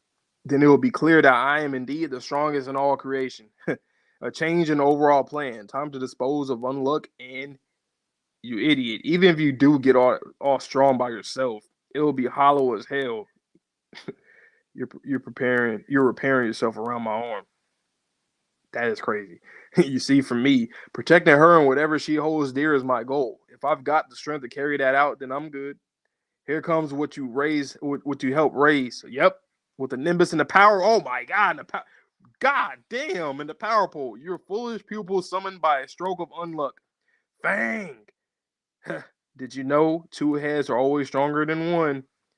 God damn. That's a fire ass shot. Twitchy, what are your thoughts on this chapter? The final one of the volume. God damn. That was wild. The power pole straight through Andy to Fang. I think it might be very on the nose, but if I had a guess, I do think that Fang has a negator ability. I Yeah. think it is strong, Mm. unstrong. Unstrong. And maybe the drawback to that is that he has to defeat other people, or otherwise, like maybe his body freezes up, or I don't know, something along those lines. But that was the whole thing I kept thinking to myself, because he just kept repeating it. And then Andy pulled a freaking Rengoku. He repaired himself around a fist that went through him. Insane. Wild. All right, now I can see chat. Yo, what's up? What's up? What's up? That was a good read. Once again, I'm loving the art. Everything is really easy to follow. The shots are just dope. I love the shots like of the sky behind them or whatever is behind them, below them, above them. Fire. Yeah, season 2 is gonna start off with a bang. Like for real, for real. This is some good stuff. It's still wild. This Fang guy is a crazy villain. He's a crazy antagonist. Boy, he is crazy. Yeah, my pupil's gonna get stronger. He's gonna get stronger after all these deaths, and the despairs won't make like stop. No, that's not what we're doing around here. Nope. Oh man. Let's see. I'm gonna take my camera off because my phone is dying. So I'm gonna remove me from the stage. That me, the other me. All right. Did you notice that little like black dot on his head? Does Beerus have kind of a similar dot on his head? Do you know? No. No? Okay. I was trying to think like what that could mean, or if that's like a embedded artifact potentially in him. I wouldn't be surprised since he loved artifacts so much. Yeah. So one thing that I've thought about extensively as it relates to any sort of like super speed type of power is that you need to have the brain capacity in order to process that just mentally in order to perform those attacks.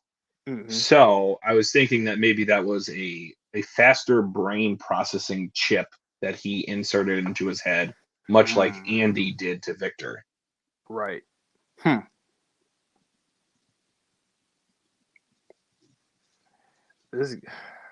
This man's a problem. Fang is still speaking Chinese, so he's a negator, but does his negating ability negates him or negates others? I would think it would be internal or a self-targeting would be my guess. But thank you for the clarification and the reminder. Right. Yeah, 170 years old. You old fuck.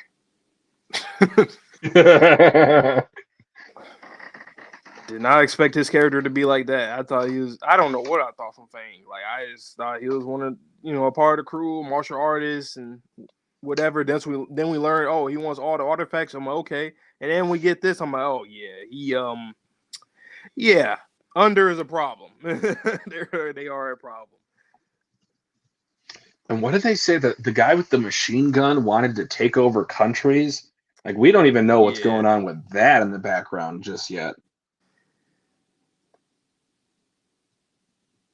I think that Fang is a self-targeter of unstrong. Wouldn't that make him weak? So he wouldn't. Well, maybe then he's a external targeter and he negates the strength of others. Yeah. I mean, and then the power pole didn't go through him. Oh, yeah, good point. It just caved his back or caved him in, and you see through his back. Well, and also the vortex shot or the vortex punch that Andy did, it just kind of like dented him or just kind of like scuffed him up. Yeah. Huh. Unweak. Yeah. And plus, since these abilities are very much like it goes hand in hand with their personality, yeah, and you know, you just like Shin, the strongest, so yeah, unweak, yeah. That's actually kind of funny. Like, I ain't weak, I'm unweak. I negate the weak. You are all weak to me. Damn. Oh yeah, this gonna be pretty fun, man. Just reading all these. I don't know why I feel like, damn, we're caught up. There's no more chapters. Like after reading up to that chapter, I don't know why I felt like that. And then seeing the whole like, oh, next week chapter, April, whatever. Yeah, it's good though. Let me think. What's something else I was thinking about earlier? I do have a topic, if you can't remember, that I wanted Yeah, to talk about. yeah. Go ahead. It was in regards to Arc being a one-seater. If you had to choose, not who do you think, but if you had a choice of who you would want to put on Arc one last time, who would you pick? To choose, I mean, the way that I mean, Would it be like Juice again? Would it be Billy. really? That's a fair choice. Because then Juice kind of like imply that, like, well, technically speaking, with your ability, you would be the, you know, but at the same time, she did also say that, like, well, due to experience, you might not get that far from what you're trying to do, to be honest. Well, my first initial thought would be Fuko, because if she's the ace in the hole, but I guess if Billy could technically copy Unluck, then he could bring that forward, but I just don't know how that works.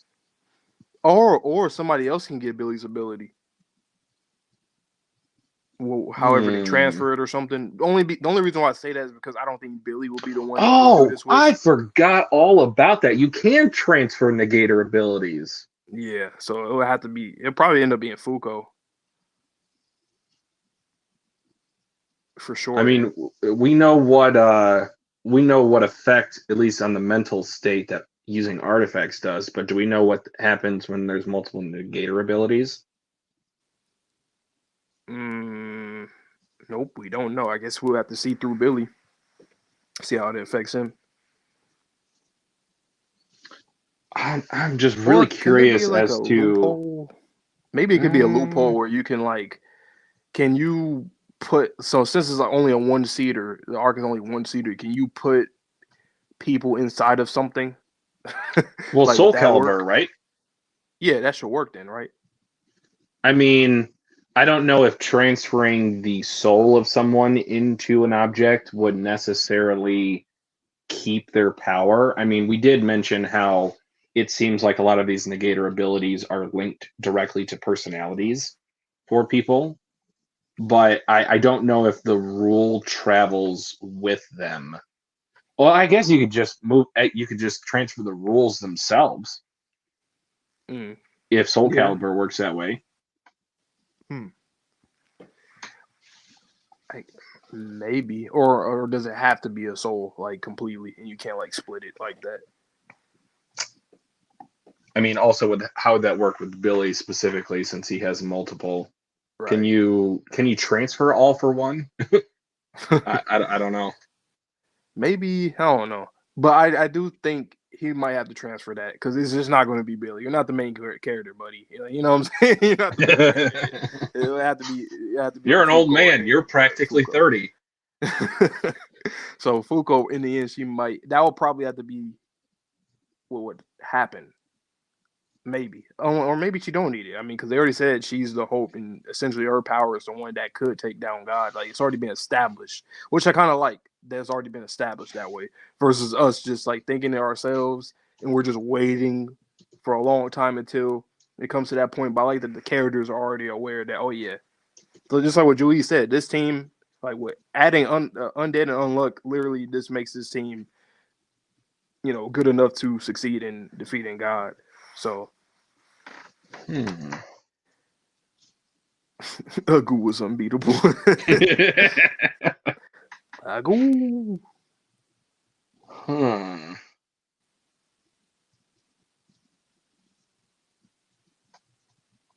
So where do you think we go from here? Do you think that summer is going to be completed by the time we finish volume 8, or do you feel like it's going to be a little bit of a longer arc? I don't know because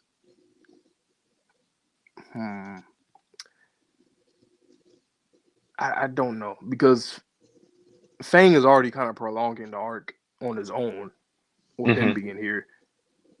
Maybe I really don't know with Undead. Like arcs can be short, they can be a little longer. It's really hard to tell, which I like a lot. Yeah, that was good though. I like that stretch of chapters. That was real cool. Do you remember what you were going to talk about yet? It had to do. I think we already kind of went over it right now when we're talking about Billy and the arc situation about who would. Well, when you said it, that's what basically I was going to go back to about the whole 1 seat arc situation. But let me think. Was there something else that I was thinking about? I mean, technically speaking, if Andy Victor were to step onto Arc, wouldn't that be transporting 2 people? So by that same logic, couldn't you imbue someone else or something else Like into a card or an artifact, something like that, to where you could have more than one brought aboard? And even though it's a 1-seater, like I'm sure you still have more room in there, so like you could also bring back like artifacts that are imbued with Soul Calibur. Yeah, I think they're gonna make some shit that will be able to fit them all in if that is the case. There's always something that's like a revelation in the series that stops us in our tracks when we're crafting a theory. Oh, 1-seater, damn. Well,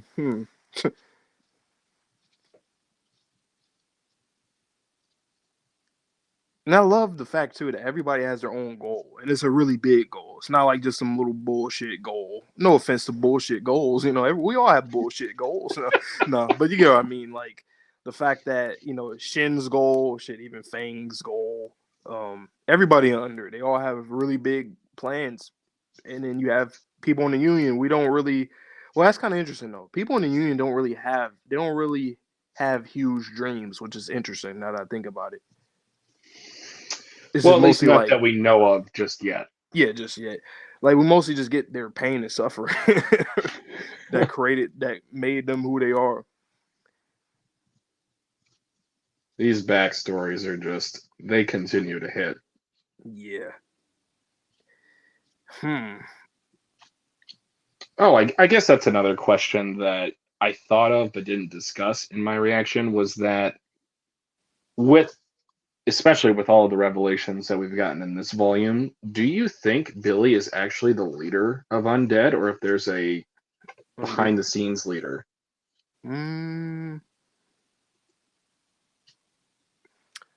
That is interesting because yeah, he is. I think he is a leader because didn't he say that Tello was his first member?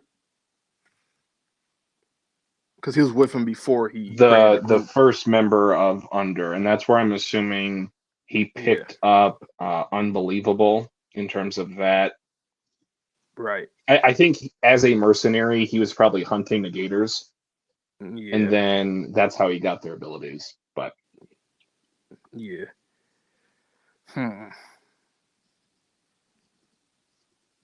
Yeah, Billy, he's interesting. We still need more. We still need to learn more. It's just like with the Joey situation when she was telling the crew about the whole loop thing. Like, okay, he gave us some answers, but like we need more.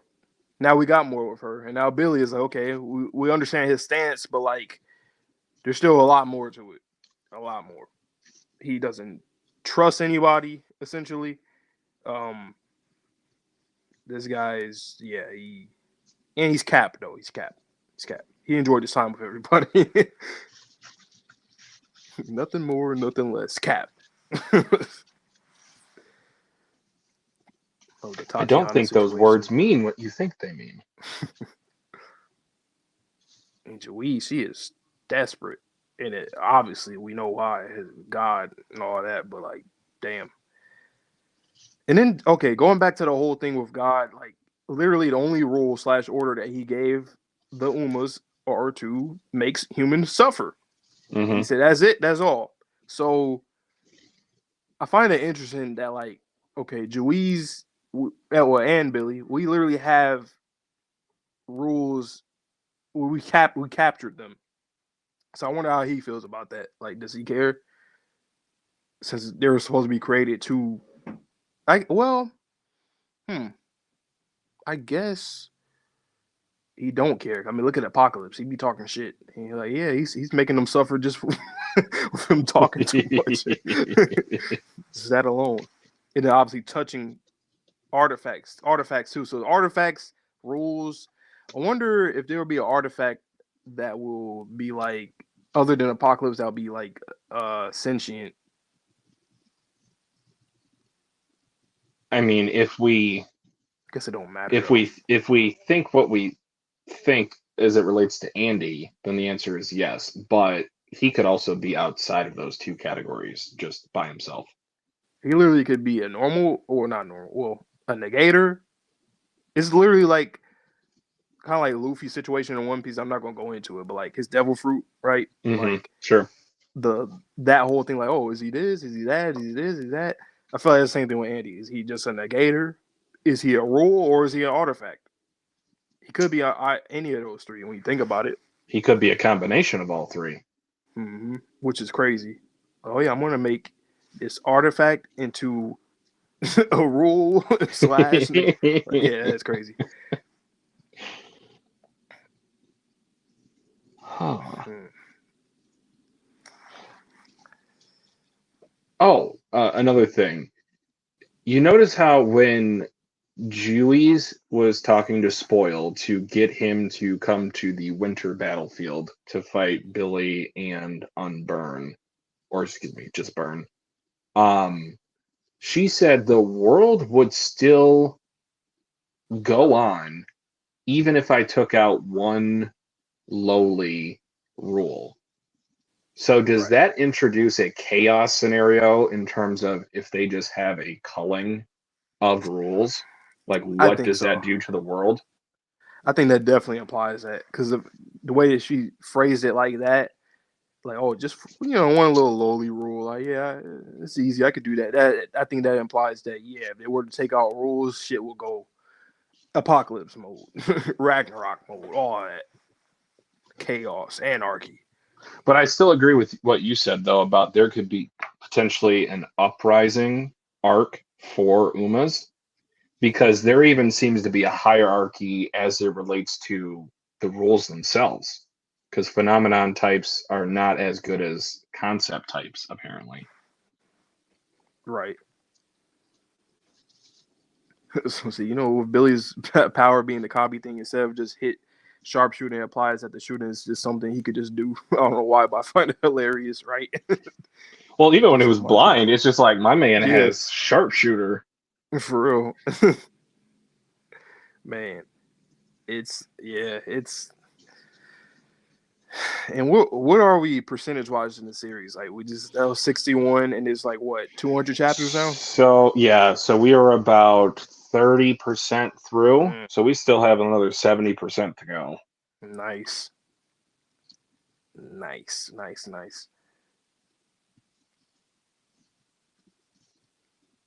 And to let you guys know now, once we get caught up, we'll be doing live streams of this too. Mm-hmm. So it's gonna be a fun time. We'll end up picking a day. Most likely it'll probably be that Sunday, and then we'll be there doing our thing.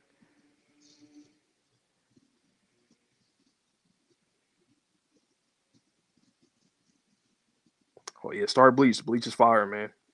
Someone fire. We cover Bleach on the channel as well. 1,000-Year Blood War, Chef's Kiss.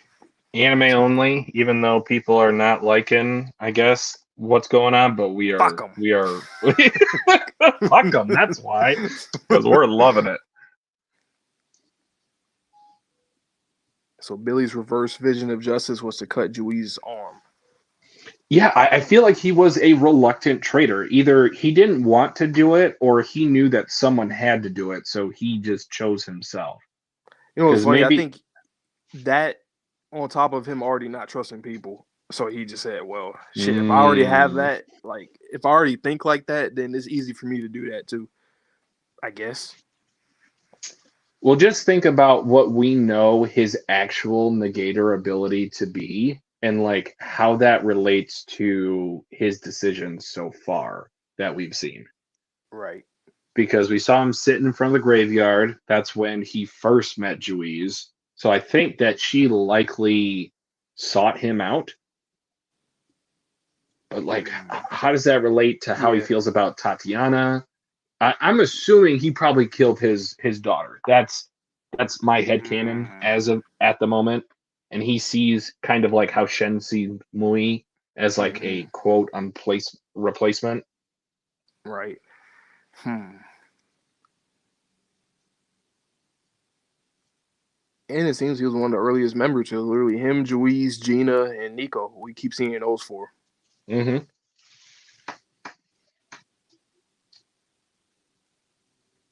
Oh, here's the thing. So I wasn't quite sure if I was in the right mind of thinking, but let's just say, for example, hops. I know this volume got me thinking a certain type of way. Phrasing. Let's just say she hops on Arc. Andy/Victor is left over, and the world ends. Do you feel like there is a reincarnation cycle for these same souls in the new loop? Or would it all be new souls / new characters? I don't know. I guess it's just God's choice. Like, if he just choose to want to have people just reincarnate, like the same souls reincarnated, or start anew.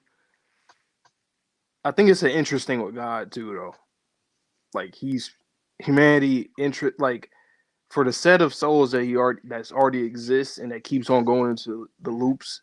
I think maybe he's going to get to a point where it's like, okay, you guys aren't doing nothing that I want you to do, so maybe we're nearing like a completely brand new world finally. The reason why I say that is because, and this is not really like it's not because of this, but from a narrative standpoint, the fact that the arc has one more use left, I feel like we're finally at the point in time where God will probably destroy everything again. And just like the arc being like its last use left, I think God is going to just start a whole brand new world next as well. So it's going to be a set of new souls. Oh, I see. Because I feel like it has to come to a point where this is like the end, like the complete end. Once that arc is used, I can see that happening already, and then or something like that, and then because there's the stakes right there, right? Like if our characters just won't exist anymore because it's going to be a brand new set of souls. Foucault humps. Sorry, guys. I just misspoke and, intrusive thoughts won. Intrusive thoughts won. Yeah, I don't know. It's I could go either way with it. The thing that keeps kind of tripping me up is I'm not quite sure like what God wants to do even still. Like, do you want to be defeated? But if you want to be defeated, did you want to create the world like it is today? I don't know. I think he wants to only because, or either he wants to or he just genuinely wants to see if somebody could just do it because of the fact that he's creating all these things for them to use. He's giving them the tools for its demise, but it's not that easy because then you have the whole thing with Ano Un that happened, and it's like, and then based off of these characters in the series, like look at Shin for example, his power untruth literally, or his power works more if he has interest and he's fond of you. That's how his power works. And then you have Fang too, with his just weird philosophy. So I feel like God might have like a really weird philosophy as well, where it's like, okay, I'm just curious if y'all can do it. There's nothing else to it. I don't know, like but he wants them to do it in a way where it's like not cheap, which is weird because you're creating everything. But I don't know. Yeah, so 2 of the 3 categories, that being negator powers and Umas, they are actively working against humanity, whereas the artifacts, even though they have uh, a limited number of uses, from what it seems like that is in favor of humanity. So that directly contradicts the other 2. Yeah.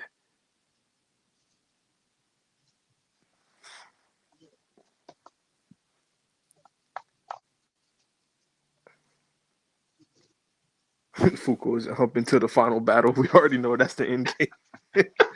Facts. It's the end game for real.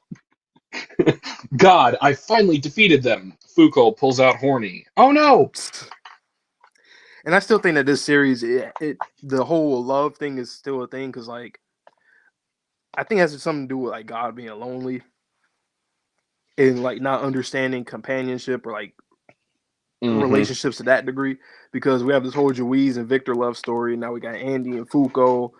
It's not. It doesn't have to be like that. It could just be like familial bonds and relationships. Once again, 2 characters and tragedy happening with 2 characters, and that dynamic for almost everyone so far that we've seen.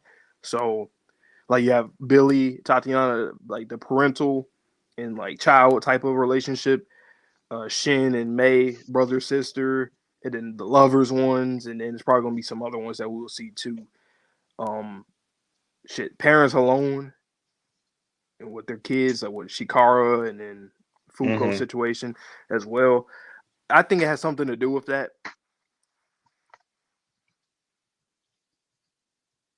I mean, I'm starting to believe that more and more, just because of how many relationships are just based off of love in this series.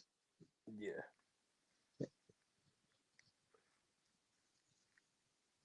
I think it's like love is just like a concept. It's like a quote unquote a rule that humans created, but God didn't create that.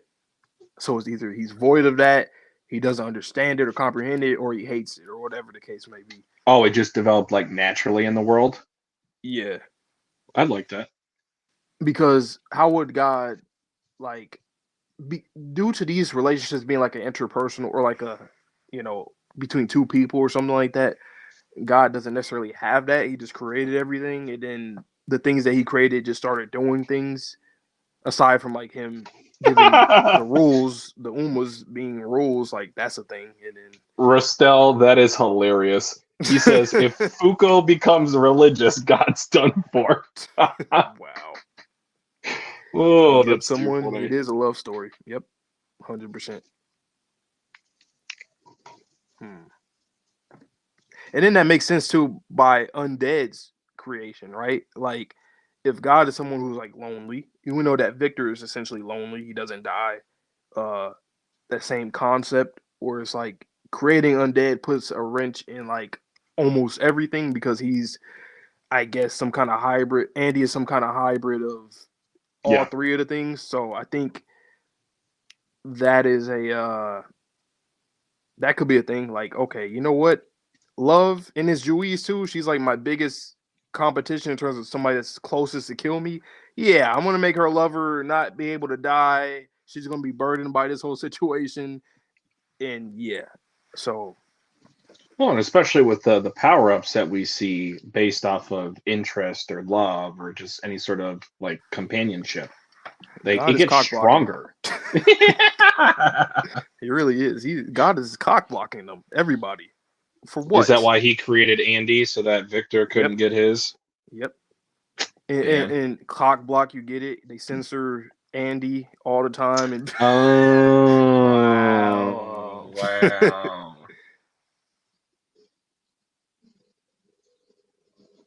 Uma love would be crazy though, if that is a thing. What if it isn't? What if, like you said, it's just something that happened in this world? Ooh. Or what if they created Uma love, and then that's like their trump card to defeating God. So like similar how we had Burn versus Spoil. Okay. It's like they're using them as like fucking Yu-Gi-Oh cards or something. I think we might end up creating a Uma like that that's under our possession for a new rule that's in the world. Yeah, or something like that. And then the first rule of the new world will be love. Stop it, someone. That's too funny. Oh my goodness. Well, Just we made it all. Oh my God, you guys are funny. this is what we've been missing. Like Vonte and I have had, and I'm talking like 3 to 4 hour conversations about this series. Yes. This is the first time that we can actually interact with you guys in a live format. Mm-hmm. Man, you guys are cooking. Oh my God. Foucault's not an anti-theist because she hates religion. She's anti-theist because she's God's sworn enemy. And it's going to turn into the Naruto versus Bruh. Obito. You aren't the bad guy. It's not your fault. It's not your fault. It's not your fault. I do have to kill you, but it's not your fault. Man. But yeah, the diable characters here is 1000% Juiz, Shin, Billy, pretty much. Yeah. I'd even argue halfway to Victor as well. Yeah.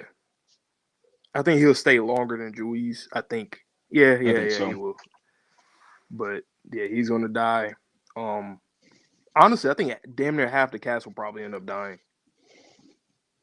Dying and not coming back. I think we should clarify, but because this whole thing, like once again, when I was reading that, when Shin was teaching his sister to move, I'm like, oh yeah, there's gonna be times where she's alone having to fight because that was his whole point. Like, you know, I'm not gonna always be there to protect you. So whether that meant his death, boom, right there, like, okay, she's gonna be on her own, and yeah, and plus, I mean, she already died. Well, she, whatever, if that is her, it's like a, I don't know, a robot version of her or whatever. And yeah, Shin will probably end up. Damn, that's tough though if he does. Well, he'll probably die in the battle against God then, because if he wants to be the strongest of all creations or whatever, yeah. Do you think he's gonna make it there, or he's gonna die beforehand? Well, a character like him would die before that, but the fact that he keeps saying that would be kind of tragic if he didn't even get to the chance of doing that. Yep.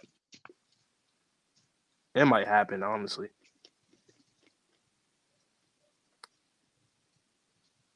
Yep, yeah, exactly. There will definitely have to get a new cast of characters, which I do see happening at some point. Well, what I like about this series is that, yes, you could get a new cast of characters, but they could be the same looking characters. If we are in a new loop, and it's the last loop, and you don't have those memories from your previous experiences, are they really the same person that you used to know?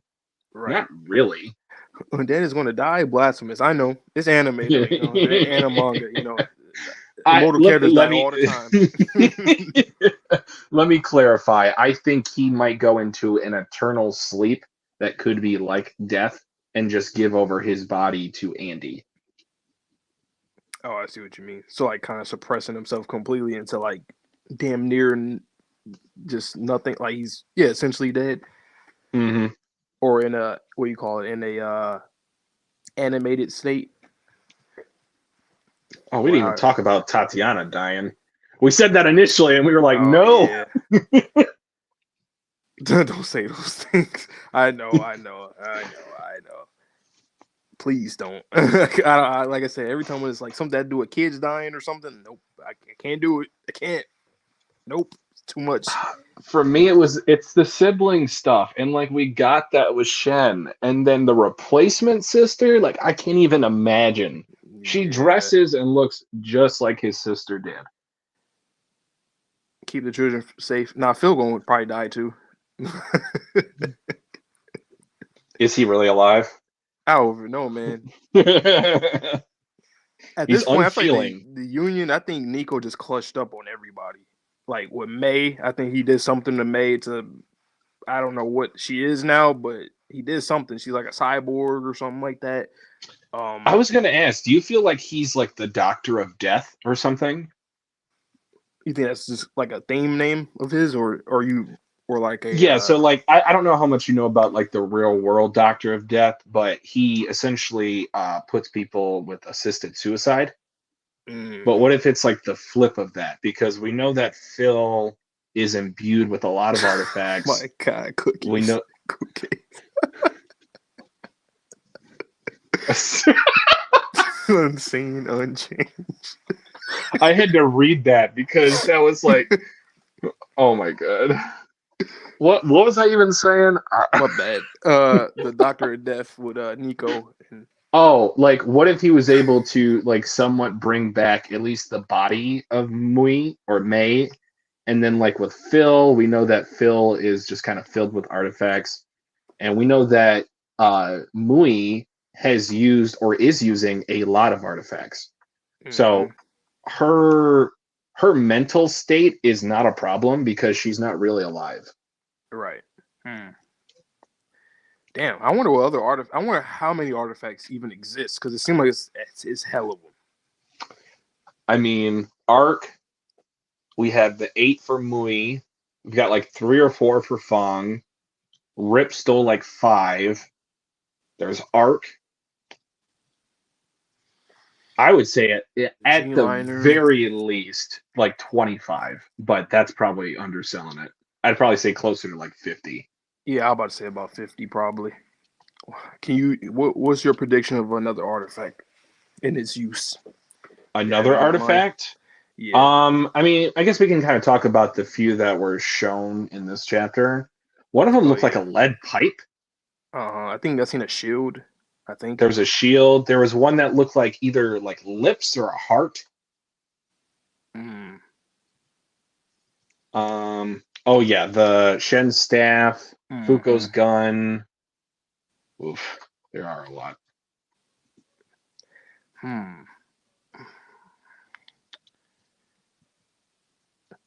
Andy. well. Yeah, they're.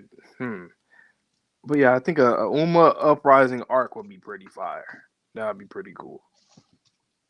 I think really it'll probably happen if God starts being like, okay, hold on, y'all got it, go do it because they're getting close to killing me. Yeah. Well, Uma Burns said he wanted to meet the maker, so. So I can't wait for Artifact One Piece. Now those are the true friends we made along the way. One Piece. We're looking for Pluton. That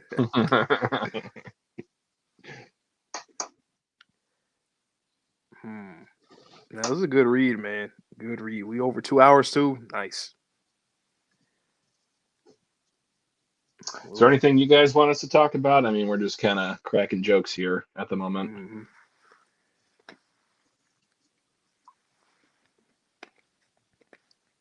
Yeah, but overall, I really enjoyed this volume. I feel like it kept up the momentum of the end of season 1 quite well.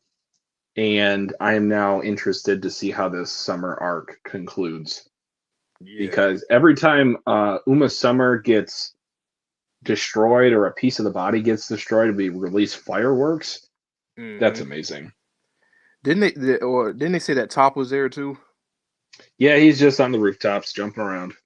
Oh yeah, he gotta come help us because once old Summer Boy Uma start evolving, yeah, we're gonna need some help because Fang is something else, and we're already it's a lot going on. Do you think the summer form's gonna be like a Chinese zodiac type of dragon, like they have for the New Year's festivals? 100%. Just you saying that right now? Yes, 1000%. Literally Chinese. You have the New Year's thing. It's dragon, heat, fire, something. Yep. Okay. 100%. That's gonna be pretty fire. I can already see Shin running on the back of the dragon. Oh, that's like, yep. Oh, that's gonna be incredible if we do get that specifically. Them hopping from Nimbus Cloud to Nimbus Cloud. Andy flying with his blood Azula blasters. Billy's mercenary buddy. What does he say? He's like a radio man. What did he say? Telecommunications, which Okay. given his name is that's something. I don't know what to Maybe think he. about him. Mhm. I'm thinking like maybe he is. What's the thing with like super hearing to where you can't turn it off, to where you just hear consistently everyone talking all at once. Isn't that like what some Superman went through before? I think so. Yeah, I'm not too up to date on the Superman comics, but because he had kind of like it was like a listening device that was just kind of like hovering up towards.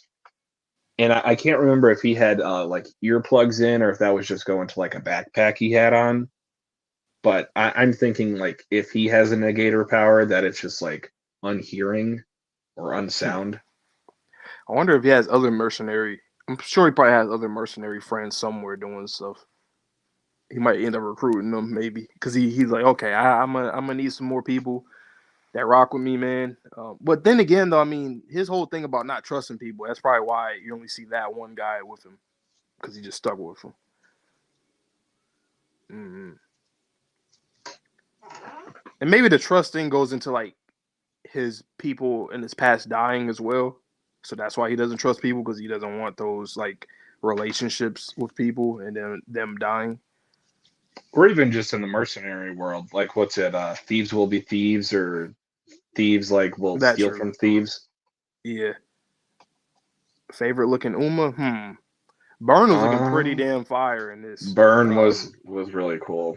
I Spoiled, don't know. Like spoiled. Autumn, Autumn had a crazy design with like the 6 eyeballs, Oh like yeah. the spider looking motif. Um, who else we have? Move. Um, Move, autumn, winter. We're starting to see summer. uh, Burn, uh, spoil. was there another one?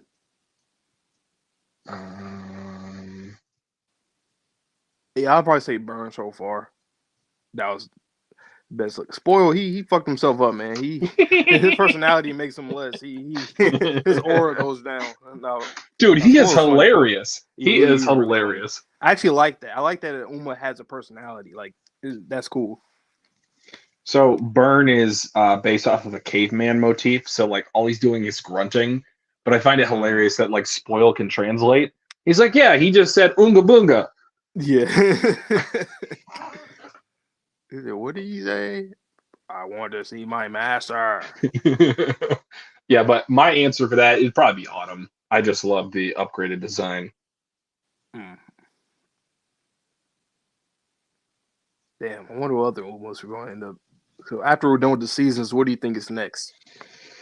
What did they say? They said the Andy past arc, the Kohei betrayal arc. Wasn't there one called like 4 a seasons? 4 Kings? Oh no, 4. Oh yeah, never mind. 4 I think I think it might have been called the 4 Kings arc in the You to Me, but oh yeah, Clothy.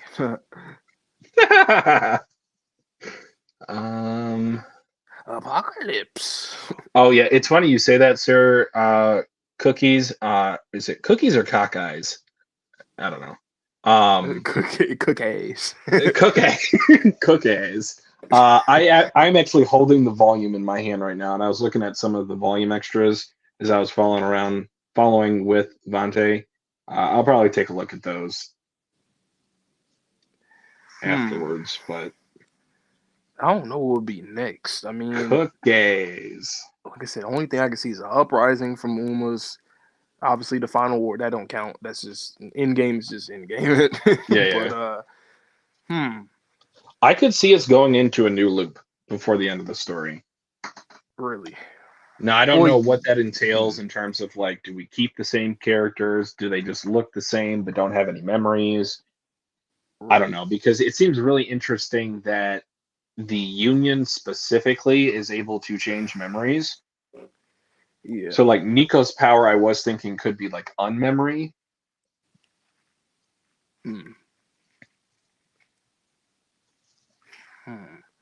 Yeah, underdoing their thing. I don't know.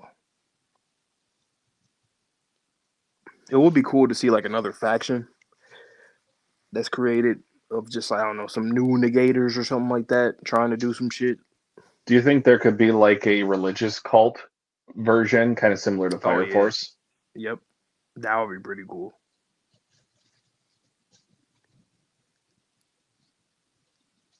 Huh. I wonder if any of these 4 Umas, like Autumn notwithstanding, because we captured them, like would they join our side for this battle? Because we know that the concept types are held in a higher regard than the phenomenon types by God. So like that betrayal, I think, would hurt God even more. Probably. Yeah, I can see that. Yeah.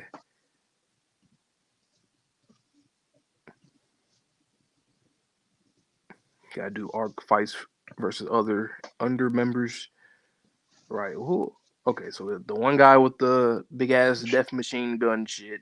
Where he got Fang. I think there was another one, right? A girl. Look, there was another one, huh? I don't know why I thought there was somebody that I forgot. Sean's ass in the mud. What was his goal? What was Sean's goal? His goal was to get a normal name, and he'll get a normal name in the next reincarnation. Someone. Yep. Let me just say unified. So that would be unified with the teachings of God. That'll be my guess. Union under.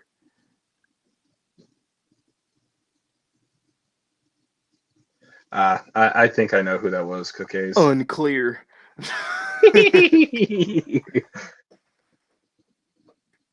Oh, a person with a straw hat. Oh, okay. Because I remember, it was like we seen Fang and Old Boy. I think they were in Egypt at one point. And then we see somebody else. Yeah.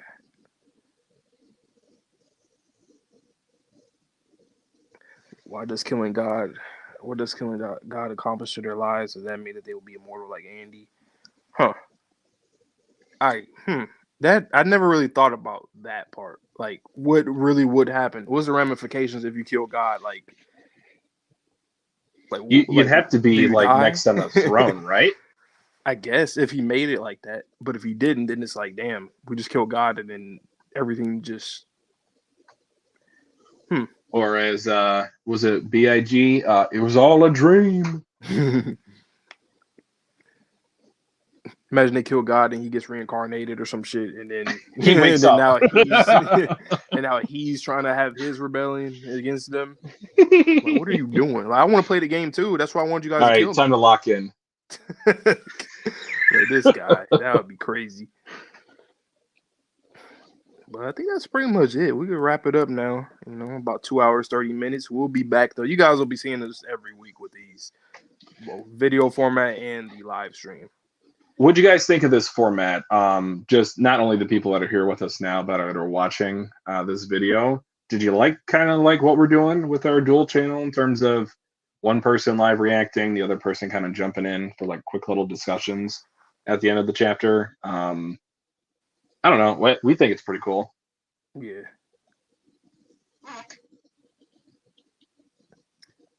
And maybe one day we could switch it up or something, and we could end up doing like maybe one of us reads one chapter, like every other chapter, we mute ourselves or something like that. Like the same thing we're doing here pretty much or something. Depending on, schedule and all the other stuff we got to do on YouTube and editing. So that could be cool too. Bet.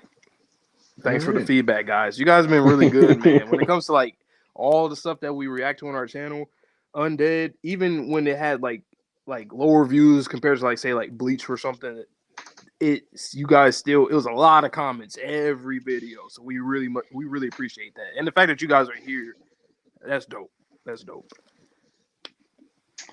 We might consider putting panels on the screen. It's kind of a risky business endeavor though, because all it takes is one panel for them to claim like this entire 3-hour video. So I do it on my channel, but I put the opacity like real low, And then I Gotcha. crop it too, so you only see like maybe like the middle of the page, so you can kind of see stuff, but kind of not, but so that people can at least follow along like that, and then put a filter on it. But I don't know, I wouldn't know how to do it on live stream. But for video format, yeah, I could do it like that. I guess live stream I could. Well, no, I can't do that. Well, yeah, man. So, all right. I guess we'll end it up off here. Once again, thank you guys for coming in and chilling with us, talking with us, and we could chop it up about this series and other stuff. Just don't spoil anything, for other series or this series. You guys already know. But it was fun. You guys are hilarious. Good laughs, man. But yeah, you got anything to say before we head out, Twitchy? I don't. Just really appreciative of, like you said, all the support we've gotten. We will be back. Depending on our schedules, I might be the one live streaming next time. I might have to do another back-to-back video, but other than that, just really thankful. So we appreciate it, guys. Mm-hmm. So with that being said, you guys know the drill. Like we say at the end of every video. Well, yeah, please like. It is a live stream, but you can still like. I fucked myself up for a second. Oh, it's a live stream. It's different. No, the intro don't gotta be different. So please stay safe. Or like the video, like the stream, subscribe, share it with people, tell people, hey, there's some guys on Undead reactions right now coming off the anime, so let them know. But yeah, I hope you guys all have a good one. So please stay safe, stay healthy, stay clean, and we'll see you guys all in the next video / stream of Undead and any other video. So see you guys then, and peace. Peace.